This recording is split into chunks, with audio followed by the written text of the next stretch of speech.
Chapter 276. It had been 3 days since Su Yunqian jumped into the sea. The salvage team had yet to find her body. The Su family held on to their last hope. Madame Su burned incense and prayed to Buddha every day, hoping for her daughter's safe return. Su Bolin had aged a lot.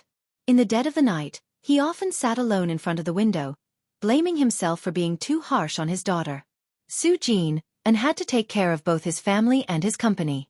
There were dark circles under his eyes. However, on the 4th day, all their hopes were dashed. A tourist found a female corpse about 1 kilometer downstream from where Su Yunqian jumped into the sea. Due to the impact of the sea and rocks, the female corpse's face was disfigured. Her body was covered in wounds. The bones of her left hand and right foot were broken. 3 of her ribs were broken. Her body was swollen from being soaked in water. It was almost impossible to distinguish her face. However, the gold watch necklace on her neck exposed her identity. Opening the cover, there was a very small family photo. Su Bolin and Madame Su were sitting on chairs, each holding a child. Seeing Su Yunqian's body, Madame Su fainted on the spot. Su Jin and held her tightly in his arms. Su Bolin staggered and almost fell to the ground. Fortunately, the housekeeper supported him. A policeman took out a bag and handed it to Su Jin. These are the remains of the deceased. We used the remains to identify the deceased. If the family has any questions, we can do a DNA test. Su Jin held the bag tightly and refused. No need. Their poor sister had already passed away. She should be buried in peace. How could they bear to disturb her? 2 days later, the Su family held a funeral. There were not many people who came to watch the ceremony. They were all close friends. Bailey's family was not present. Su Murong's family of 3 came. Su Xingchen wore a black trench coat and a black hat. The hat's brim covered her face with a veil. When they said goodbye to the body, Madame Su cried her heart out. Su Murong's eyes were also red. She went forward to hold her arm and helped her over from the coffin. After the ceremony ended, the people who attended the funeral gradually dispersed.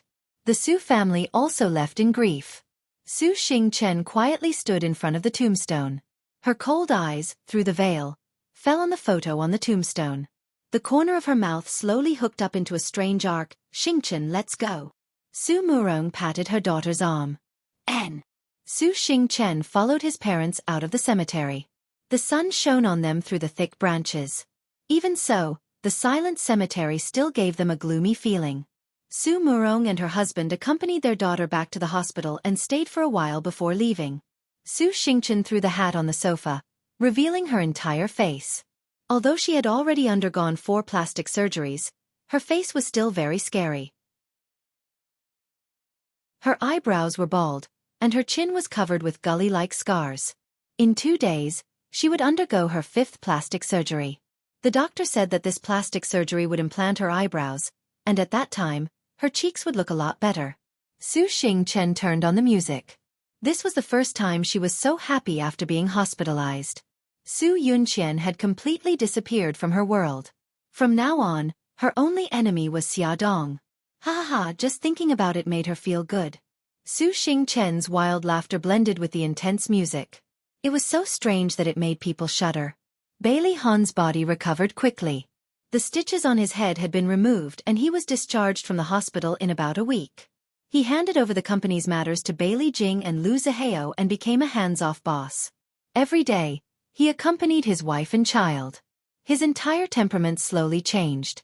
He became gentler and more patient. He enjoyed this kind of life. Every day when he opened his eyes, he could see Xiaodong lying in his arms. He leisurely ate breakfast, accompanied her to the garden, accompanied her to explore the ancient city, accompanied her to watch the sunrise and sunset, took care of Xiao Guai together. Every afternoon, he would call his family in China and video chat with them. While chatting with his family, Bailey Han and Xiaodong found out about Su Yunqian's death. Xiaodong's first reaction was to hold on to Bailey Han's hand. She tilted her head and looked at him, her eyes filled with worry. Bailey Han held her hand tightly and stroked her hair. He pulled her over and leaned her on his shoulder. Under the setting sun, the couple sat on the balcony in silence. She leaned in his arms and he stroked her long hair. After a long time she slowly said, Han, if you want to be alone for a while, He tilted his head and looked at her. His deep eyes melted with a touch of warmth. He said softly, "It's over. What happened between us is over. This kind of ending might be the best for her." Although he said that, Xiaodong could still tell that he was a little depressed. After all, he and Su Yunqian were childhood sweethearts. She had taken care of him during his most difficult times. Bailey Han seemed cold, but in reality, he was very affectionate. Xiaodong understood his feelings and was not jealous at all. She reached out her hands and hugged his waist tightly. She said softly, "Han, if you want to come back to China to attend her funeral, I won't have any objections." "There's no need." He kissed her forehead and whispered, "She hurt you so much. I haven't forgiven her yet." Xiaodong's heart warmed. She raised her head and kissed him on the lips. She smiled and said, "Let bygones be bygones. We must be good in the future." "Okay, we will be good." Bailey Han's eyes were filled with a smile. The smile gradually spread to his entire face. She raised her head and smiled like a flower. He scratched her little nose and said in a doting voice, "It's time for a walk. Let's go for a walk." "Can we not go? I don't want to move." She hugged his arm and acted shamelessly. "No." His voice was gentle and there was a smile on his lips. "Little lazy worm. Appropriate exercise is good for you and the baby. Be good and get up for a walk." "Okay." Xiaodong was a little reluctant to leave his arms and stood up slowly. Bailey Han chuckled and put a shawl on her shoulders. He held her waist and slowly walked out of the villa. The golden sunset shone through the gaps in the leaves. The mottled light jumped on the old bluestone road. They walked hand in hand along the Tiber River. The good times were sealed in their memories. "Sir, buy a rose for Madam." A little girl holding a big bouquet of roses ran to them. She had golden hair and a sunny smile. She was as cute as a doll. Xiaodong thought of Xiao Guai when she saw the little girl. She couldn't help waving her hand. The little girl smiled and walked closer. "Madam, you're so beautiful." Xiaodong chuckled. "Xiao Bao, you have a sweet mouth." The little girl blinked her big eyes and smiled innocently. "I'm telling the truth, sir. You're very lucky to be able to marry such a beautiful wife." "I think so too." Bailey Han smiled and took out his wallet. "How much is this bouquet of roses?" The little girl smiled brightly. 100 euros.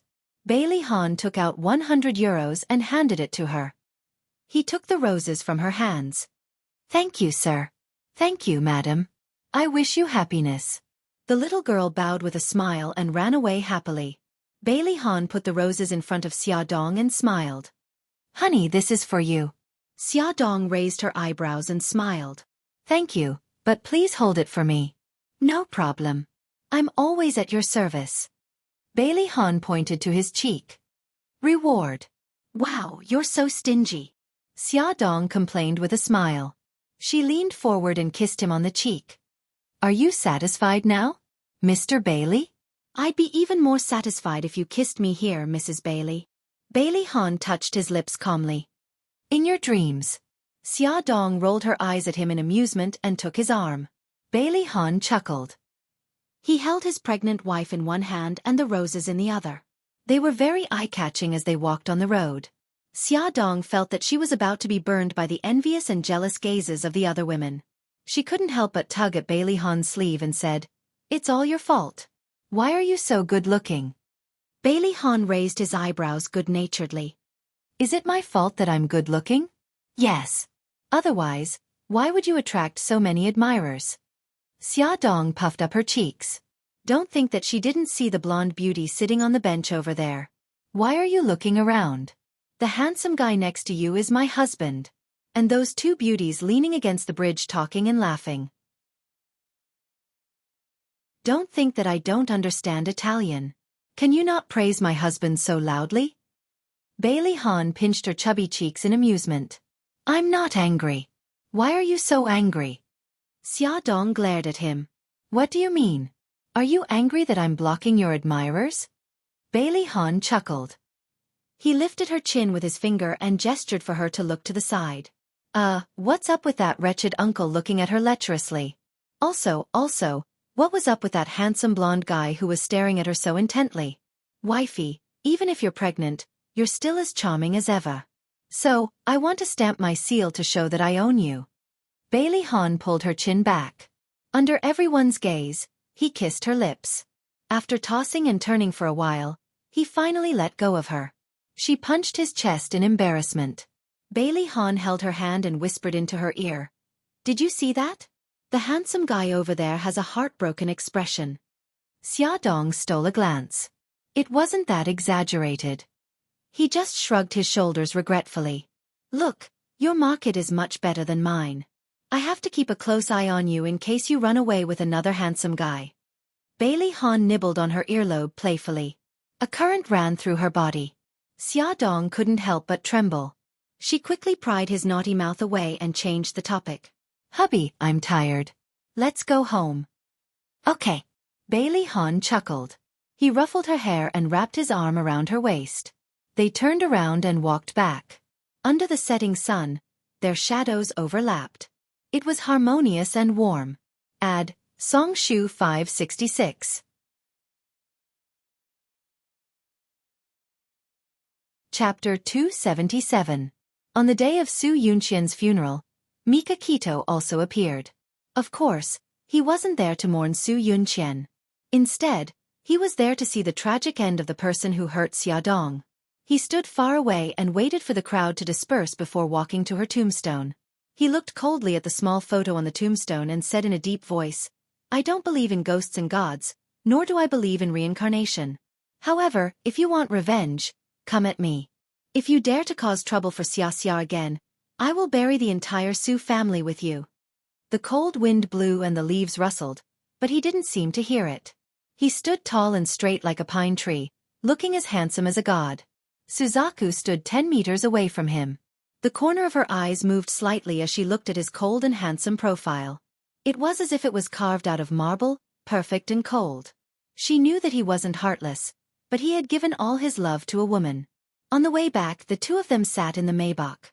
Mika Kito said indifferently, Is there any news from Godfather on Jiangdao's side? Suzaku replied, Not yet. Godfather hasn't contacted Su Xingchen recently. Should we take action? Mika Kito said in a deep voice, We can take action now. Now that news of Su Yunqian's death has spread, Godfather should be panicking. If he really cared about Su Xingchen, he wouldn't leave her in the lurch. Okay, I'll pass the message to Jiangdao immediately. Su Xingchen's 5th plastic surgery was relatively successful. However, the strange thing was that she didn't wake up 2 days after the surgery. Even if it was because of the anesthetic, the effects wouldn't have lasted for so long. Xia Zhenxing was about to go crazy. The attending doctor was also very anxious. He did a full-body checkup for her but didn't find anything wrong. Su Murong sat in the attending doctor's office with a deep frown. Doctor, my daughter still hasn't woken up. What's going on? The doctor looked helpless. We've already done a full-body checkup on Miss Su, but we haven't found the problem yet. Su Murong's expression changed, and she said sternly, Doctor, if anything happens to my daughter, it will be your hospital's responsibility. This is a medical malpractice. The doctor's forehead was covered in sweat. President Su, you can't say that. Miss Su's operation was very successful.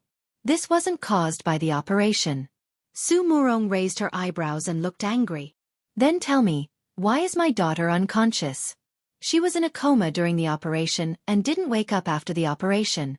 If it's not your hospital's fault, then whose fault is it? This matter, we will investigate it thoroughly. President Su, the most important thing now is to wake your daughter up. The doctor tried his best to persuade the angry Su Murong. He also promised to quickly find the cause of Su Xingchen's coma and wake her up as soon as possible. But a promise is one thing, and the result is another. After another day, Su Xingchen still hasn't woken up. Su Murong has already planned to take the hospital to court. The attending doctor's head was about to explode.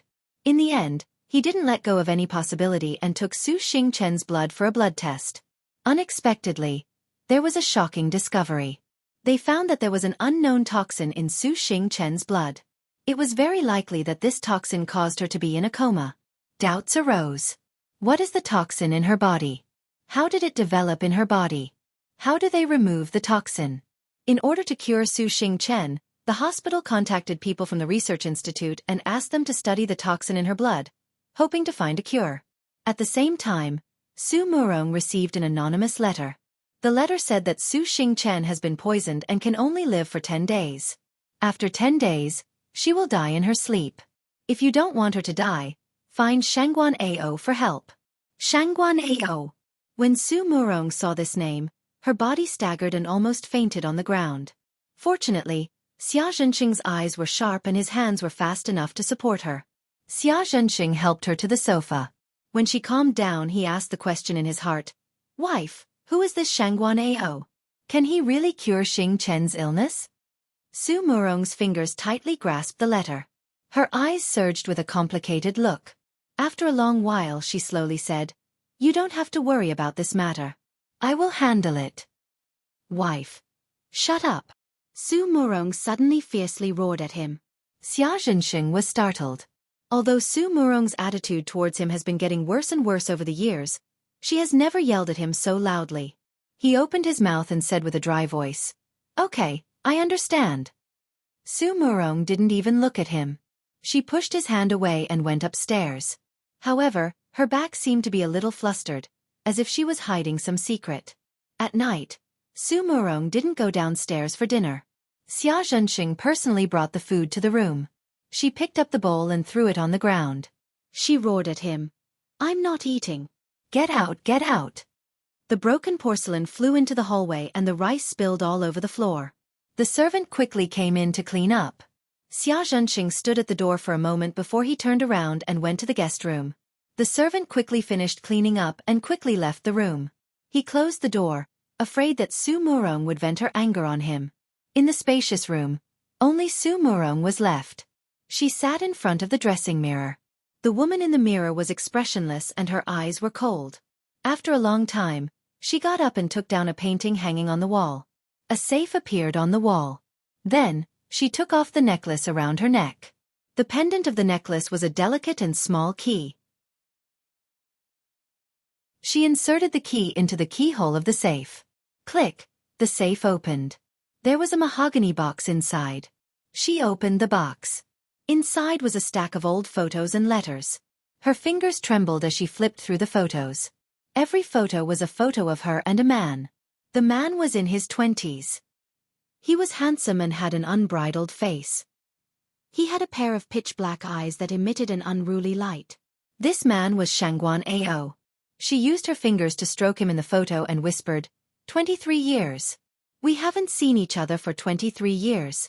If possible, I really don't want to see you for the rest of my life. She painfully closed her eyes. Tears slowly flowed from the corners of her eyes. 6 days. Su Xingchen only had 6 days left to live. Su Murong didn't have time to think about anything else. The most important thing now was to contact Shangguan Ao. She bribed the newspaper to let them publish a love poem. That love poem was written by Shangguan Ao. She didn't know if he would see this poem, but she had no other choice. She could only use this method to hint to him. Su Murong anxiously waited for a day but didn't get any news. Xia Zhenxing couldn't hold it in any longer. Wife, there are only 5 days left. How can we contact that Shangguan Ao? Su Murong impatiently said, You don't need to worry about this. You're responsible for communicating with the hospital and urging them to research the antidote as soon as possible. Xia Zhenxing opened his mouth but didn't say anything in the end. He silently went to the guest room.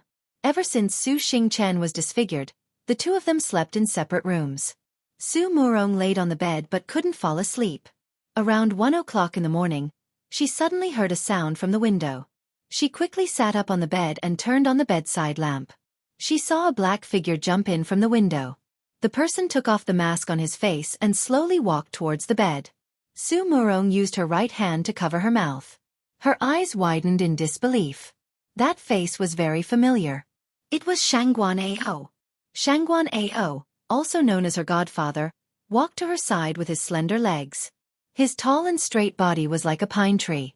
There was a faint smile on his face. Arong, long time no see. The word Arong made Su Murong's tears fall like rain. She tightly clenched her fist and suppressed her sobs. Shangguan Ao stared at her for a long time. Suddenly, he sat beside her and reached out to pull her into his embrace. He gently said, "Ah Rong, how have you been all these years?"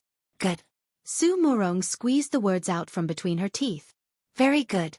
Shangguan Ao hugged her tightly and sighed softly. "Ah Rong, you still hate me. All the time." Su Murong's eyes were red as she gritted her teeth. His body stiffened. After a moment he said softly, "I thought that you would never want to see me again in this lifetime." She sniffled and tears welled up in her eyes again. However, she tried hard to suppress them. Her voice was hoarse as she said, "I originally planned to never see you again, but this time, I have no choice but to see you." Xingqian. Something happened to Xingqian. Shangguan Ao's body trembled. He suddenly raised his head and stared at her. What happened to Xingqian? Su Murong pushed him away and moved back a little. She said, "Someone poisoned her. Within 10 days, if there is no antidote, she will die in a coma. Now, there are only 5 days left. On the 4th day of her coma, that person sent me a letter."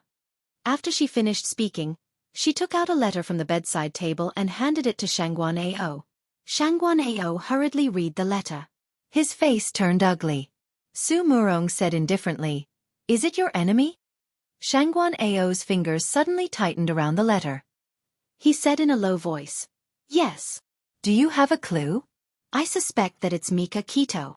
Su Murong's eyes narrowed. Mika Keto.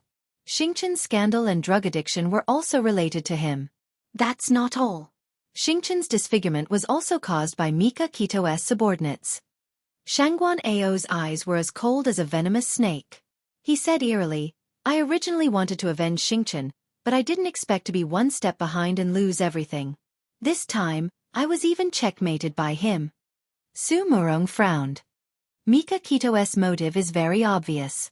He wants to use Xingqian to force you out. What should we do now? Shangguan Ao's lips curled into a cold smile. He knows that I care about Xingqian, so he's using her to force me. Naturally, I can also use the people he cares about to force him. Su Murong's eyes moved slightly. But Xiaodong is overseas. Shangguan Ao looked at her and smiled. "Ah Rong, other than Xiaodong, there's someone else he cares about." Su Murong frowned, then relaxed. "I understand." He stared into her eyes. There was a complicated look in his eyes. He said gently, "Ah Rong, thank you for giving birth to Xingqian." Su Murong was stunned. She wanted to say something, but in the end, she didn't say anything. Shangguan Ao leaned over and hugged her. "Her personality is very similar to yours. Every time I see her, I feel as if you're by my side." Su Murong's eyes were covered with a layer of mist. "You promised me that you wouldn't disturb her life after she was born." "I lied to you." He rubbed his chin against her hair and whispered, "Not only did I get close to her, but I also took her as my goddaughter. I really want her to call me daddy one day." Her voice was hoarse. "Shangguan Ao, you didn't keep your word. You promised me." "Ah Rong, don't be agitated." "I didn't tell her the truth. I really want to know if she looks like you or me. After seeing her, I can't control myself anymore. I really want to see her smile at me and act coquettishly. Ah Rong, it's been 23 years. We haven't seen each other for 23 years. Don't hate me anymore, okay?" She shook her head in tears. "That's impossible. Shangguan Ao, I hate you. My life has been ruined by your hands." "Ah Rong, I'm sorry." Shangguan Ao held her face and kissed her eyes. He kissed away the tears on her face. "Let go of me." She struggled hard, trying to push him away. His hands were like iron pincers, imprisoning her tightly. "Shangguan Ao, let go of me," she shouted sternly. He suddenly kissed her lips and blocked her scolding.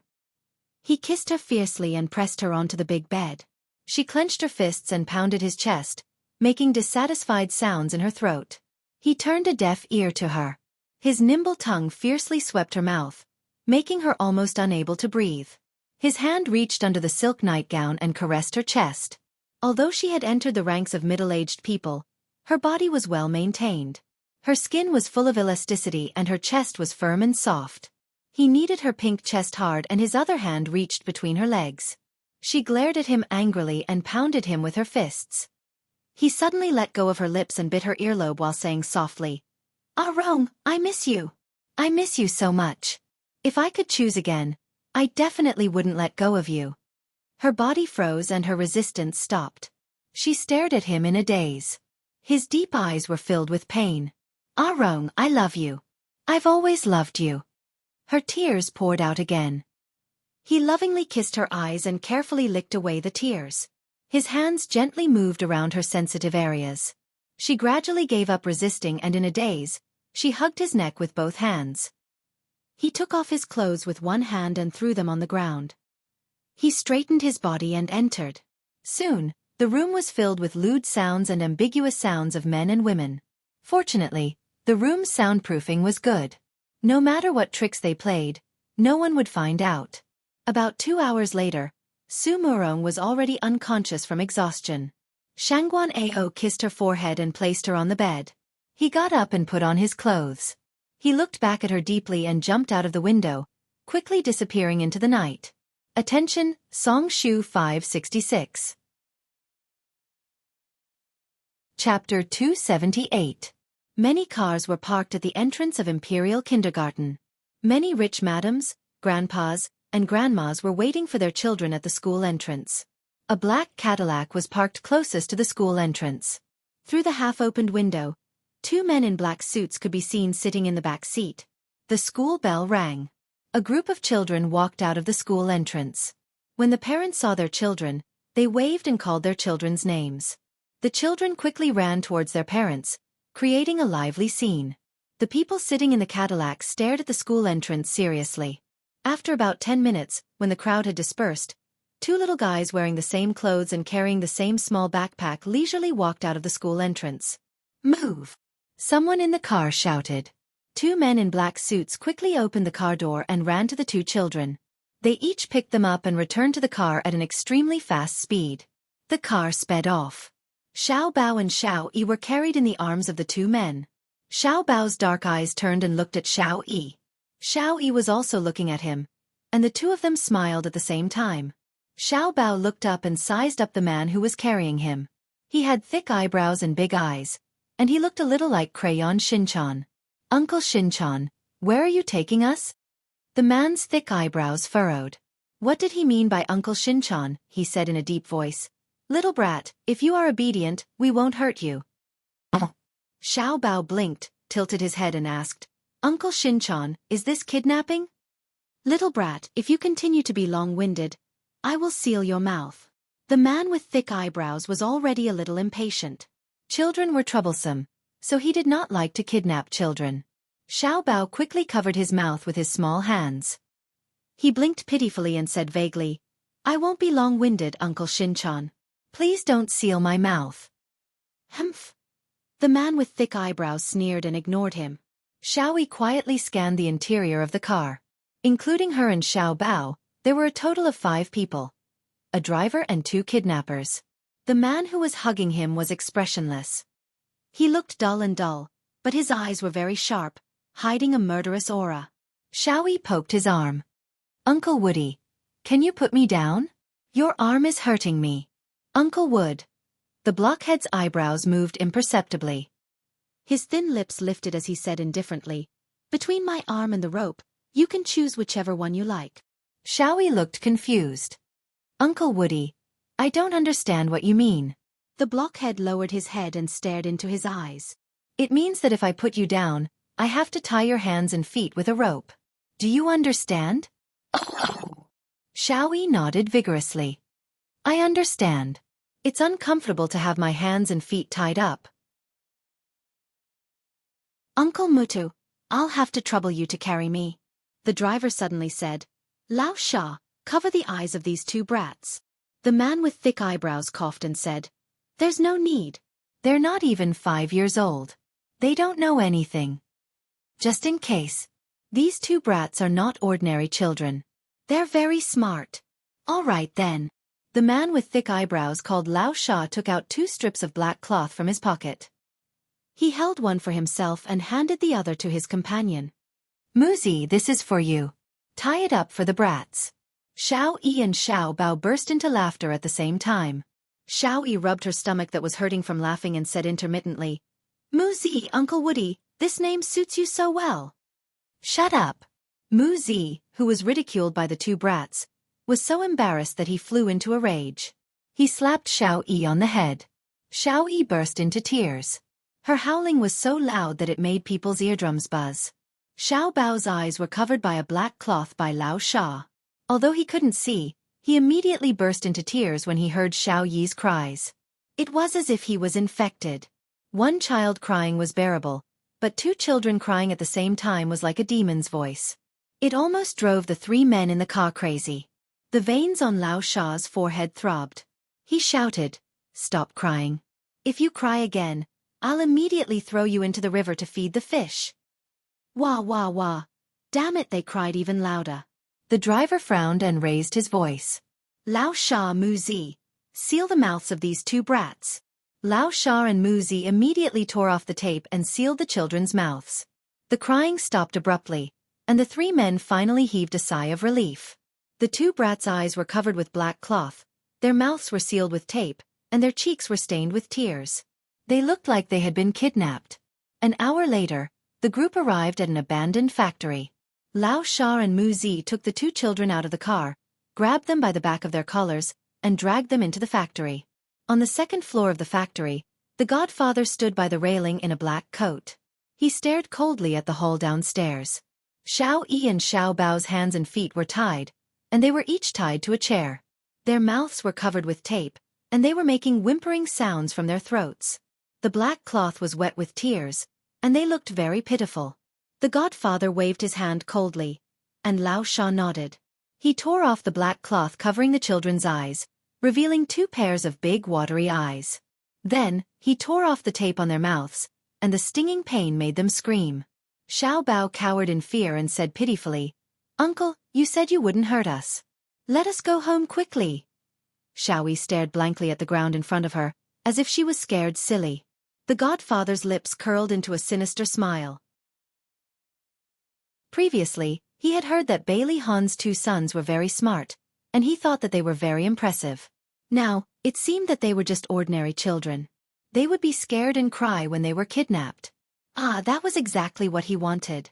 Lao Sha squatted in front of the children, and a kind smile appeared on his face.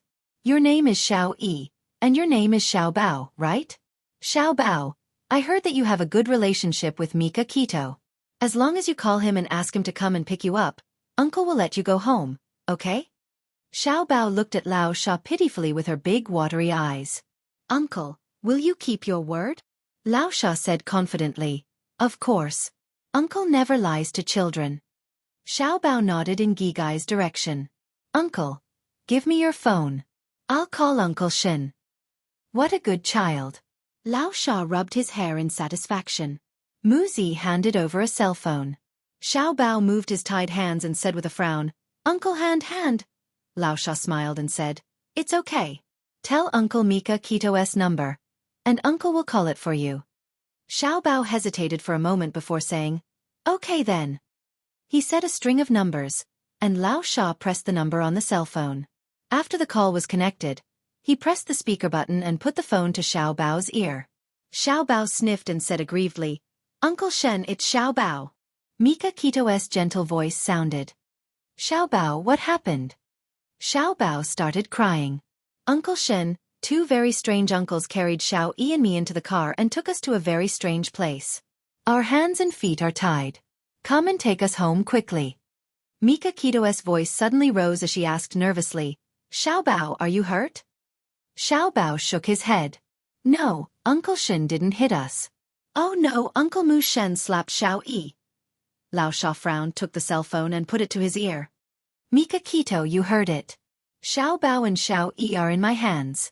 If you don't want them to get hurt, give Su Xingchen the antidote immediately. Once I hear that Su Xingchen has woken up, I will let them go home." Mika Kito said coldly, "Give the phone to Godfather. I want to talk to him." Lao Sha raised his head and looked in Godfather's direction. Godfather nodded. He was not worried that Mika Kito would delay the call to locate the location of the communication, because he had already installed a jamming device in the cell phone to ensure that the signal would not be tracked. Wait a minute. Lao Sha ran to the second floor and handed the phone to Godfather. Godfather said calmly, Mika Kito, if you don't want anything to happen to the two children, do as my people say. I have already sent people to the hospital. Su Xingchen will wake up in an hour and tell me the location of the children. I want to ensure their safety. Tell you the location so that you can bring a large number of people to kill them? Mika Kito, don't be so naive. I will tell you the location after I receive a call from Xingchen and confirm that she is safe. Mika Kito said in a low voice, How do I know that you won't cheat me? Godfather chuckled. Then you can only believe that I won't cheat you. All right, that's all. I will call you in an hour to confirm Xingchen's situation. Before Mika Kito could reply, he had already hung up the phone and tossed it to Lao Sha. Look after the two children. Lao Sha knew that he was going to leave. He lowered his voice and asked, Godfather, what should we do when Miss wakes up? Shangguan Ao's eyes were filled with murderous intent. He raised his right hand and quickly made a chopping motion. His intention was clear. Kill. Even if they could not kill Mika Kito directly, they could torture him by killing the people he cared about. Lao Sha nodded in understanding and turned to look at the living room downstairs. The two children had their backs to them and did not know that their fate had already been decided by them. Footsteps could be heard as Godfather walked down the stairs step by step. Xiao Yi, who had been silent all this time, suddenly raised her head and said, I want to pee. Xiao Bao said, I want to pee too. Attention, Song Shu 566. Chapter 279. Brats, you're so troublesome. Lao Sha grumbled as he bent down to remove their pants. Take off your pants and pee here. Xiao Yi shouted. No. I'm a boy, and I can't pee here. I want to go to the toilet. Xiao Bao also shouted. I want to go to the toilet too. Lao Sha was getting a headache from their quarrel and waved his hand. Mu Zi, bring them to the toilet. He does not believe that these two brats can come up with any tricks. Mu Zi untied them from the chair and untied the ropes around their ankles. She grabbed one child with each hand and walked towards the toilet. The Godfather turned a blind eye to all of this. In his heart, Little Wingzi and Little Treasure were just two ordinary children who would cry out in fear. There was no need for him to pay attention to them. He strode towards the car parked outside the factory. Bang! A bullet flew toward the Godfather at lightning speed. He reacted quickly and pulled Lao Sha over to use him as a shield. The bullet pierced Lao Sha's chest and stayed in his body. His eyes widened in disbelief when he saw Mika Kito, Suzaku, and the rest. Blood flowed out from his chest, and his body slowly fell to the ground. Bang! Bang! Gunshots rang out. Lao Sha had been used as a human shield by the Godfather, and his chest was riddled with holes. His eyes widened unwillingly as he breathed his last. The Godfather fought back with a pistol in one hand and used Lao Sha's body as a shield in the other. Two other assassins in black suits covered him. The group quickly retreated into the factory. After entering the factory, they quickly lowered the big iron gate to block the powerful firepower for a while. Quick! Bring the children over. The Godfather ordered. One hitman ran towards the toilet while the Godfather and another hitman guarded the entrance. Mu Zi had just led the children into the toilet when he heard the sound of gunfire. He knew that something was wrong and stopped the children from peeing. Instead, he grabbed their arms and dragged them outside. Little Wingzi coldly said, Stupid blockhead, I've tolerated you for a long time. Mu Zi instinctively turned around and heard a gunshot. He felt a sharp pain in his chest. The moment he fell to the ground, he saw a black figure jumping in from the window with a gun. Jiang Dao, untie our hands. Xiao Bao stretched out his hands when he saw the black figure. Jiang Dao kicked away the pistol beside Mu Zi and shot him in the head. Then, he quickly untied the ropes on the two children's wrists, picked them up one by one, and handed them out of the toilet window. Someone was waiting for them outside. Everything happened too fast. When the Godfather's hitman arrived, all he saw was a corpse. Before he could react, a cold gun was pointed at his head. Jiang Dao slowly walked out from behind the door and asked in a deep voice, How many people are there in the factory? 6. Jiang Dao's eyes flickered. He already had an idea. That meant that there were only 3 survivors left in the factory. He slapped the back of the hitman's neck and the latter fainted on the ground. Jiang Dao reported the situation in the factory to Bei Tangshen through the intercom. Then, he quietly moved his feet and walked towards the hall. At the same time, 2 more bodyguards jumped in through the window of the toilet and followed behind Jiang Dao to surround the godfather and the others. When the godfather realized that something was wrong, Jiang Dao's group of 3 was already less than 50 meters away from him with guns pointed at their chests. "Put down your guns," Jiang Dao barked coldly. The godfather's face suddenly changed. He still wanted to fight back, but suddenly, he heard a loud bang. The iron gate was knocked open by the car. The assassin next to him did not have time to dodge and was thrown to the hard wall by the car.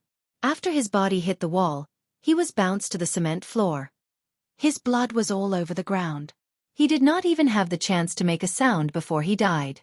Lu Xing pushed the door open and got out of the car with a pistol in her hand. Mika Kito and Suzaku walked side by side at the entrance. His tall figure exuded a strong murderous aura. His deep eyes were cold and filled with bloodlust. He slowly walked towards the godfather with an oppressive aura. He stood 2 meters away from the godfather and said coldly, "Shangguanao, we meet again." At this time, the godfather was already surrounded by people. He straightened his back, as if he didn't notice his current situation at all. He smiled slightly. "Bei Tangshen, it's good that you're ruthless. I want to know how I lost." Mika Kito waved her hand, and footsteps could be heard at the entrance. Then, Xiao Yi and Xiao Bao walked in slowly. They didn't look scared at all. Xiao Bao raised her chin arrogantly with a smug smile on her face. Xiao Yi, on the other hand, stood straight with a faint smile on her handsome face. Xiao Bao glanced at the godfather in disdain and said, "Grandpa, you seem to look down on children." Xiao Yi chuckled and said, "Uncle Shen knew that you would do something bad to us, so he installed a tracker in our shoes. You were so careless that you didn't check our things. You really look down on children." A hint of regret flashed across the godfather's eyes. He was indeed too careless. Xiao Bao chuckled. The wily old fox actually fell into the hands of 2 children. That must be a terrible feeling. Xiao Yi patted him on the shoulder and said seriously, "Xiao Bao, the old fox is regretting it so much that his intestines are turning green. Don't provoke him any more." The godfather suddenly laughed out loud. After a few laughs, his laughter stopped abruptly. He stared at the 2 children viciously. "You think you're smart, but you were used by Mika Kito." Xiao Yi stared at him coldly. "If you're referring to the trap that we set for you, we did it willingly. It has nothing to do with Uncle Shen at all. You've miscalculated if you want to drive a wedge between us." Xiao Bao snorted. "Old fox, it's useless for you to say anything now. You're going to be in trouble soon. Xiao Yi, let's go. The scene later will be bloody, and it's not suitable for children under the age of 18 to watch." "Yes, that's right. Let's go." The 2 little guys put their arms around each other's shoulders and left as if they were good brothers. The godfather looked at Mika Kito and smiled. "Mika Kito, what are you going to do with me?" Mika Kito was expressionless as she said indifferently, "I can give you a chance to live." "Condition? Who's Su Yunqian's backer?" The godfather smiled. "Even you can't find out, so how would I know? Mika Kito, if you want to kill me, just kill me. I've already seen the woman I love the most. My death is worth it. A man's words are kind when he's about to die. Can you promise me something? You want me to let Su Xingchen go?" "That's right. Xingchen is innocent. I was the one who hurt Xiaodong. You can target me alone. Let her go." Mika Kito pursed her lips. "If I'm not wrong, she's your biological daughter." The godfather paused. "How do you know?" Other than him and Su Murong, no one else knew about this, including Xingchen herself. Mika Kito sneered. "You're cunning, cold-blooded, and heartless. You don't care about other people's lives, but you care about Su Xingchen. You're even willing to take risks for her. Other than this, I can't think of any other reason." The godfather sneered. "Cunning, cold-blooded, and heartless. These 2 words describe you. Mika Kito, you're indeed powerful, but like me, you have a weakness. My weakness is Xingchen, and your weakness is Xiaodong and her children. When you don't have a weakness, then you'll be an invincible god of war. What a pity. Mika Kito said indifferently. I never wanted to become a god. What's the point of living for a person without emotions? It was because of some people that his life became colorful. It was because of some people that he cared about. He enjoyed this feeling. The godfather sighed. A complicated look appeared in the godfather's eyes as he sighed. You've seen through things very clearly. Unfortunately, I didn't understand this when I was younger. I thought that I would be able to achieve greatness if I stopped loving and focused all my attention on my career. I did, but the older I get, the more regret I feel. I really want to fulfill my responsibility as a father. Bei Tengshen, please let Xingchen go. Mika Kito looked at him calmly. I can let her go, but you have to give me something in exchange. The godfather said without hesitation. You've destroyed most of my power in a city, but the information network is still there. I'll give it all to you. Also, I have a few properties and a sum of money in my bank account. I can give it all to you. Bei Tengshen waved his hand. Words are no guarantee.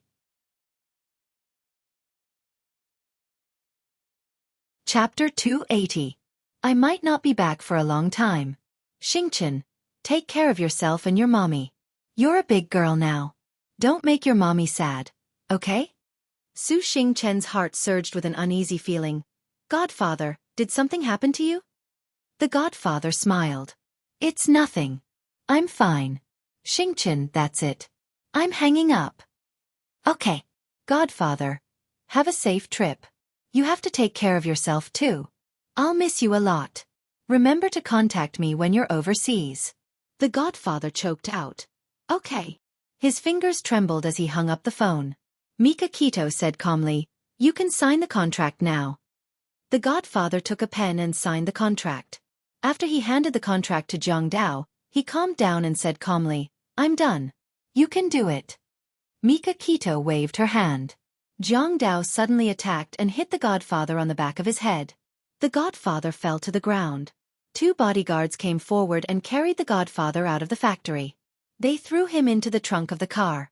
Jiang Dao bowed and asked, Boss, what do you plan to do with him? Mika Kito's eyes were cold. Throw him to Africa to keep Old K company. It would be too easy for him to die so easily. From then on, the godfather disappeared from a city's underworld. His remaining power was taken over by Mika Kito. Su Murong and Su Xingchen never saw the godfather again. Xiao Yi and Xiao Bao were whispering to each other. After Mika Kito got into the car, she stretched out her hand and snorted. You 2 little things. Didn't I tell you not to act rashly? Why did you run out of the school gate and let the godfather catch you? Xiao Bao blinked her beautiful big eyes. Her expression was innocent and cute. Uncle Shen, we did it to catch the godfather. Look, we succeeded. Don't be angry. Mika Kito ruffled his hair helplessly. What if he hurts you? You 2 troublesome little bastards. It's okay. Look, we're fine now. Xiao Yi smiled fawningly. If Godfather really wants to harm us, don't we still have you, Uncle Shen? You're not allowed to act on your own in the future. Mika Kito scolded them with a straight face. The 2 brats had no idea how nervous she was when she found out they were kidnapped. The 2 little guys looked at each other and nodded in unison. Yes, yes. From now on, we will be obedient to Gigai and won't act on our own. I hope you keep your word. Mika Kito felt a great deal of pressure facing these 2 highly intelligent kids. In the evening, during the video call with Xiaodong, the 2 little guys danced around and recounted what happened during the day. At the end, the 2 brothers proudly raised their little chins. Mommy, Daddy, we're awesome, aren't we? We helped Uncle Shen defeat Godfather. Xiaodong broke out in a cold sweat. Bailey Han patted her back comfortingly and scolded with a straight face. How could the 2 of you do such a dangerous thing? Xiao Bao said aggrievedly, we already calculated the time. There won't be any accidents. Xiao Yi pouted. Godfather intends to use us to threaten Uncle Shen. Before he achieves his goal, he won't do anything to us. Yeah, and it's useless for us to pretend to be scared. Godfather won't take us seriously and won't hurt us on purpose. Yes, that's right. Daddy, you're worrying too much. This time, not only was Bailey Han angry, but Xiaodong was also furious. she said angrily. Do the two of you think you're so great and that you've calculated it well? Don't you know that there's a saying, it's better to be safe than sorry? If the kidnappers beat you up, cut off your limbs, or even blind you, what would you do? If your Uncle Shin didn't arrive in time, the two of you would have been shot. Do you know that? Xia Dong almost roared at the end of her sentence, and tears welled up in her eyes. Bailey Han quickly pulled her into his arms and gently patted her back. Honey, don't be agitated. Be good and take a deep breath. Xiaobao panicked and said pitifully. Mommy, I'm sorry. Don't be angry. We won't do it again. Xiaoyi bit her lip and was about to cry. Mommy, don't be agitated. It's not good for the baby in your stomach. We'll be obedient in the future. Bailey Han's face darkened and he took out his father's authority. Xiaobao, you have to take this as a warning. If you do it again, I'll punish you very severely. The two brothers said sullenly, Oh, and then looked at Xia Dong carefully. Mommy, don't be angry. Xia Dong lay on Bailey Han's chest and ignored them. Bailey Han stroked her hair and said to the two little guys, Mommy's in a bad mood today. I don't want to talk to you for the time being. You two should rest early. The two brothers were like frosted eggplants. They drooped their heads and said, Goodbye, Daddy and Mommy.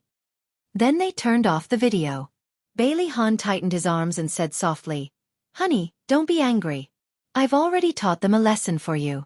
They probably won't be able to sleep well tonight. Xia Dong snorted through her nose. It's good that they can't sleep. Otherwise, they won't learn their lesson. Although she said that she was angry, she was actually more worried. She was worried that they would become more and more self-assertive and difficult to control.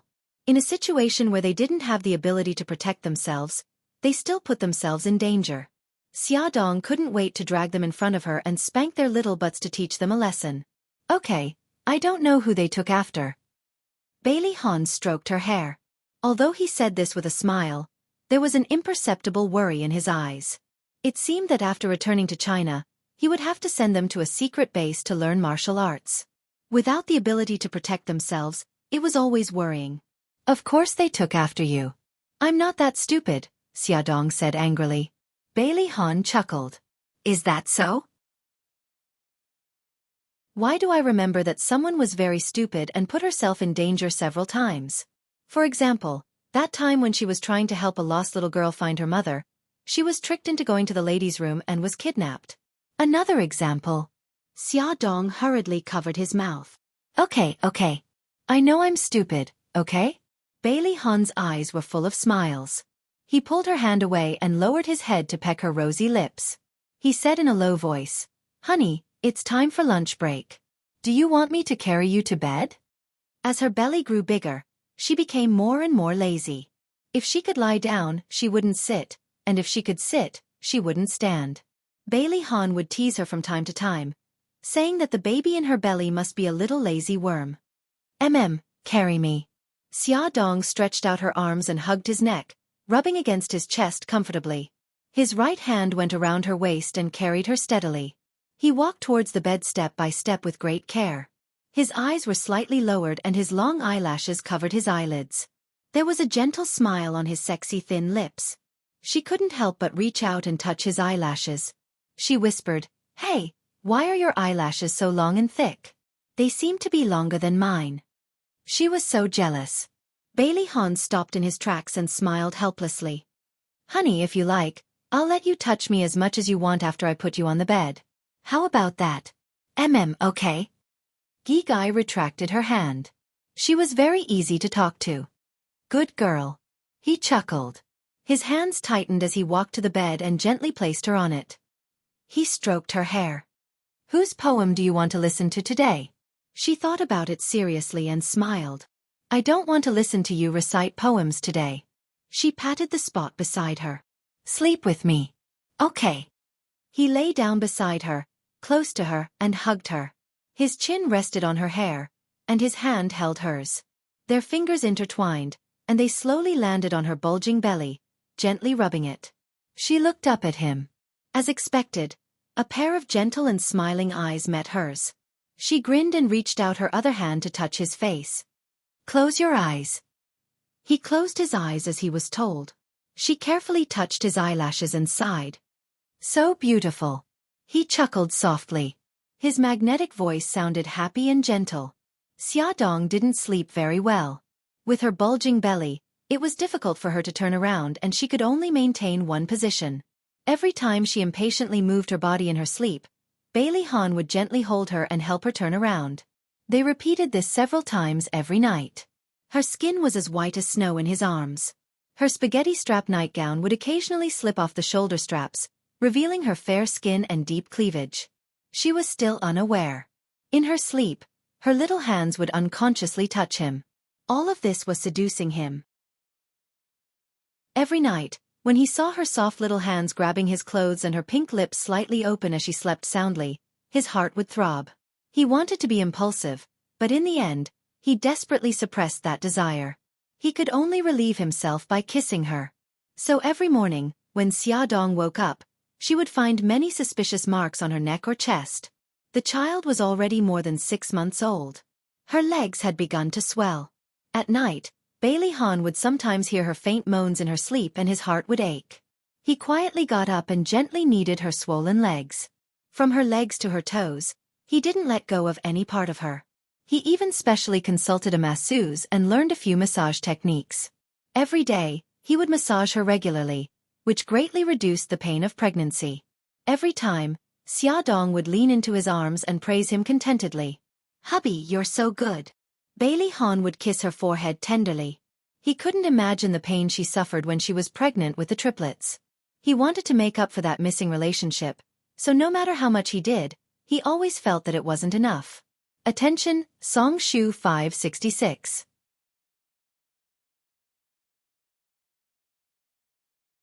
Chapter 281.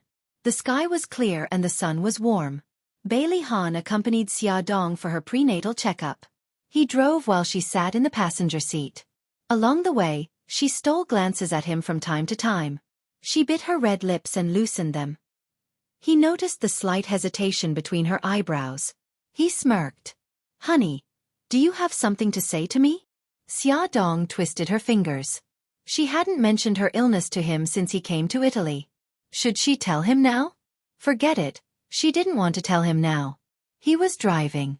It would be dangerous if he got agitated. Xiaodong chuckled. "Actually, it's nothing." Bailey Han raised his eyebrows and didn't ask further. If she didn't want to tell him, he wouldn't force her. The doctor in charge of Xiaodong's checkup was Terence, the most famous doctor in the obstetrics and gynecology department. He was in his 40s, had blonde hair and blue eyes, and had a gentle personality. He would also be her midwife. Terence flipped through her medical records and compared the results with today's checkup results. He smiled gently. "Madam, good news. The fibroid in your uterus is slowly shrinking. If the situation develops well, the fibroid may disappear automatically." Bailey Han's eyes suddenly narrowed and his face darkened. However, because of the occasion, he didn't say anything. His hands were tightly clenched into fists. "Really?" Xiaodong was pleasantly surprised. "Then what do I need to do?" "Maintain a happy mood, exercise appropriately, and cooperate with the treatment. The rest depends on God's arrangement." Terence shrugged. There were many cases of fibroids being cured without treatment, but it was the first time he had seen a malignant tumor like Xiaodong's that had shrunk without treatment. Coming out of Terence's office, Bailey Han exuded a gloomy aura. He held Xiaodong's waist with a sullen face. She looked at him carefully, held his arm and said, "Honey, let's talk." Bailey Han stopped in his tracks and stared at her with his deep eyes. His heart was filled with all kinds of complicated emotions. In the end, he still suppressed his emotions. He replied and helped her to sit on the sofa in the living room. Xiaodong bit her lip and said in a low voice, "I had a prenatal checkup 2 months ago and found that I had uterine fibroids." "Why did you hide it from me?" he asked in a low voice. She raised her head and looked at him. "Your brain was affected by a foreign object at that time, and your memory was unstable. I didn't dare to provoke you with these things." He stared at her deeply, and many images flashed through his mind. Among them, he had temporarily lost his memory and hurt her. He had even told her to abort the child and divorce. He hugged her tightly. "Honey, I'm sorry. It's all my fault." No, it's not your fault. Don't blame yourself. Look, I'm getting better now. As long as I persevere, everything will get better. She patted his back gently. He felt sorry and guilty. He gently stroked her long hair and said in a low voice, "You didn't want to provoke me because you were sick, so you left, right?" She replied softly and chuckled. "Hubby, no matter what happens to me, you'll always be by my side, right?" "Of course," he answered firmly. "That's enough, isn't it? You'll always be by my side. We'll overcome all the difficulties together. Don't worry about the past." She raised her head and looked at him with smiling eyes. His hands on her shoulders tightened. His Adam's apple bobbed and his eyes were filled with deep affection. She understood and smiled brightly at him. "Honey, it's all thanks to you that my condition is getting better. Because you've made me feel so happy during this period of time. Thank you for making me so happy." Bailey Han knew that she wanted to use this method to dispel the guilt in his heart. The corner of his lips slowly curled up and he patted her head. "Honey, thank you." "You're welcome." Xiaodong smiled playfully and reached out to pat his head. His hair had already grown green roots and was a little prickly. Even if he had such a special hairstyle, he was still the most handsome in her eyes. "Naughty." Bailey Han's eyes were full of smiles as he scratched her perky nose. Xiaodong also pinched his nose and tilted her head to ask, "Handsome, can we go home now?" "Yes, madam." Bailey Han held her right hand like a gentleman and kissed the back of it. The two of them looked at each other and smiled faintly. He held her waist and walked out of the hospital. When they reached the entrance of the hospital, Bailey Han suddenly stopped in his tracks. Xiaodong was puzzled. "What's wrong?" He didn't answer but squatted down. She wanted to see what he was doing, but her bulging belly blocked her view. She felt his hands fiddling with the back of her feet for a while. She was still confused, but he had already stood up and chuckled. "The shoelace is untied." She was stunned and had an indescribable feeling in her heart until he held her hand. "Honey, let's go." "Oh, okay." He supported her and walked step by step very seriously. She looked up at his side profile. From this angle, she could see his sharp chin and straight nose.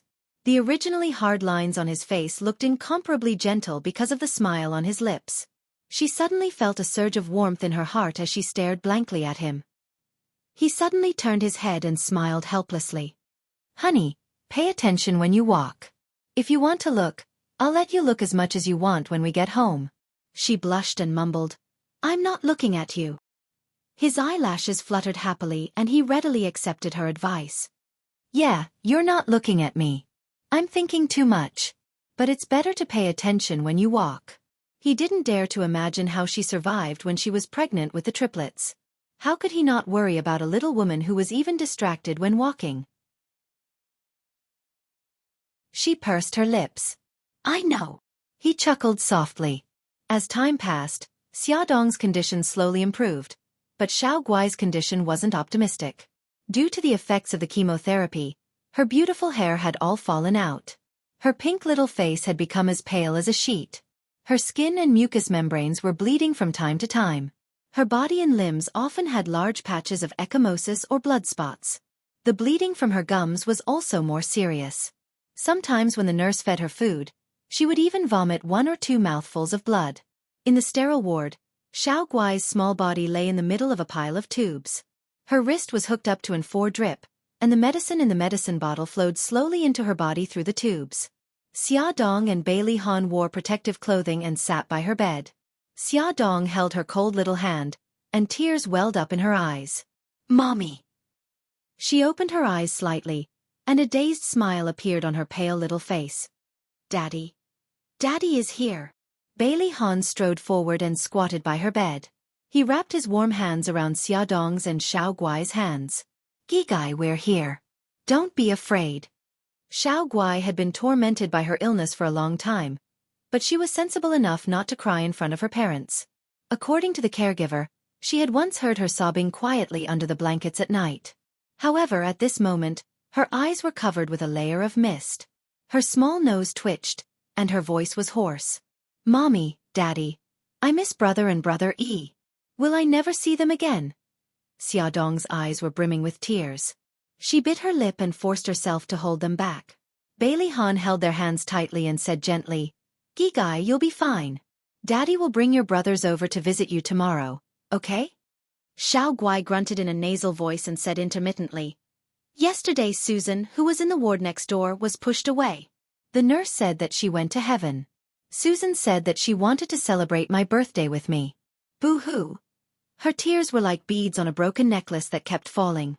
Susan was an 8-year-old girl who was very cute. She had leukemia, and because they couldn't find a bone marrow match, she couldn't undergo surgery and passed away yesterday. It was no wonder Xiao Guai suddenly lost control of her emotions. She was afraid that she would be like Susan, suddenly losing her breath.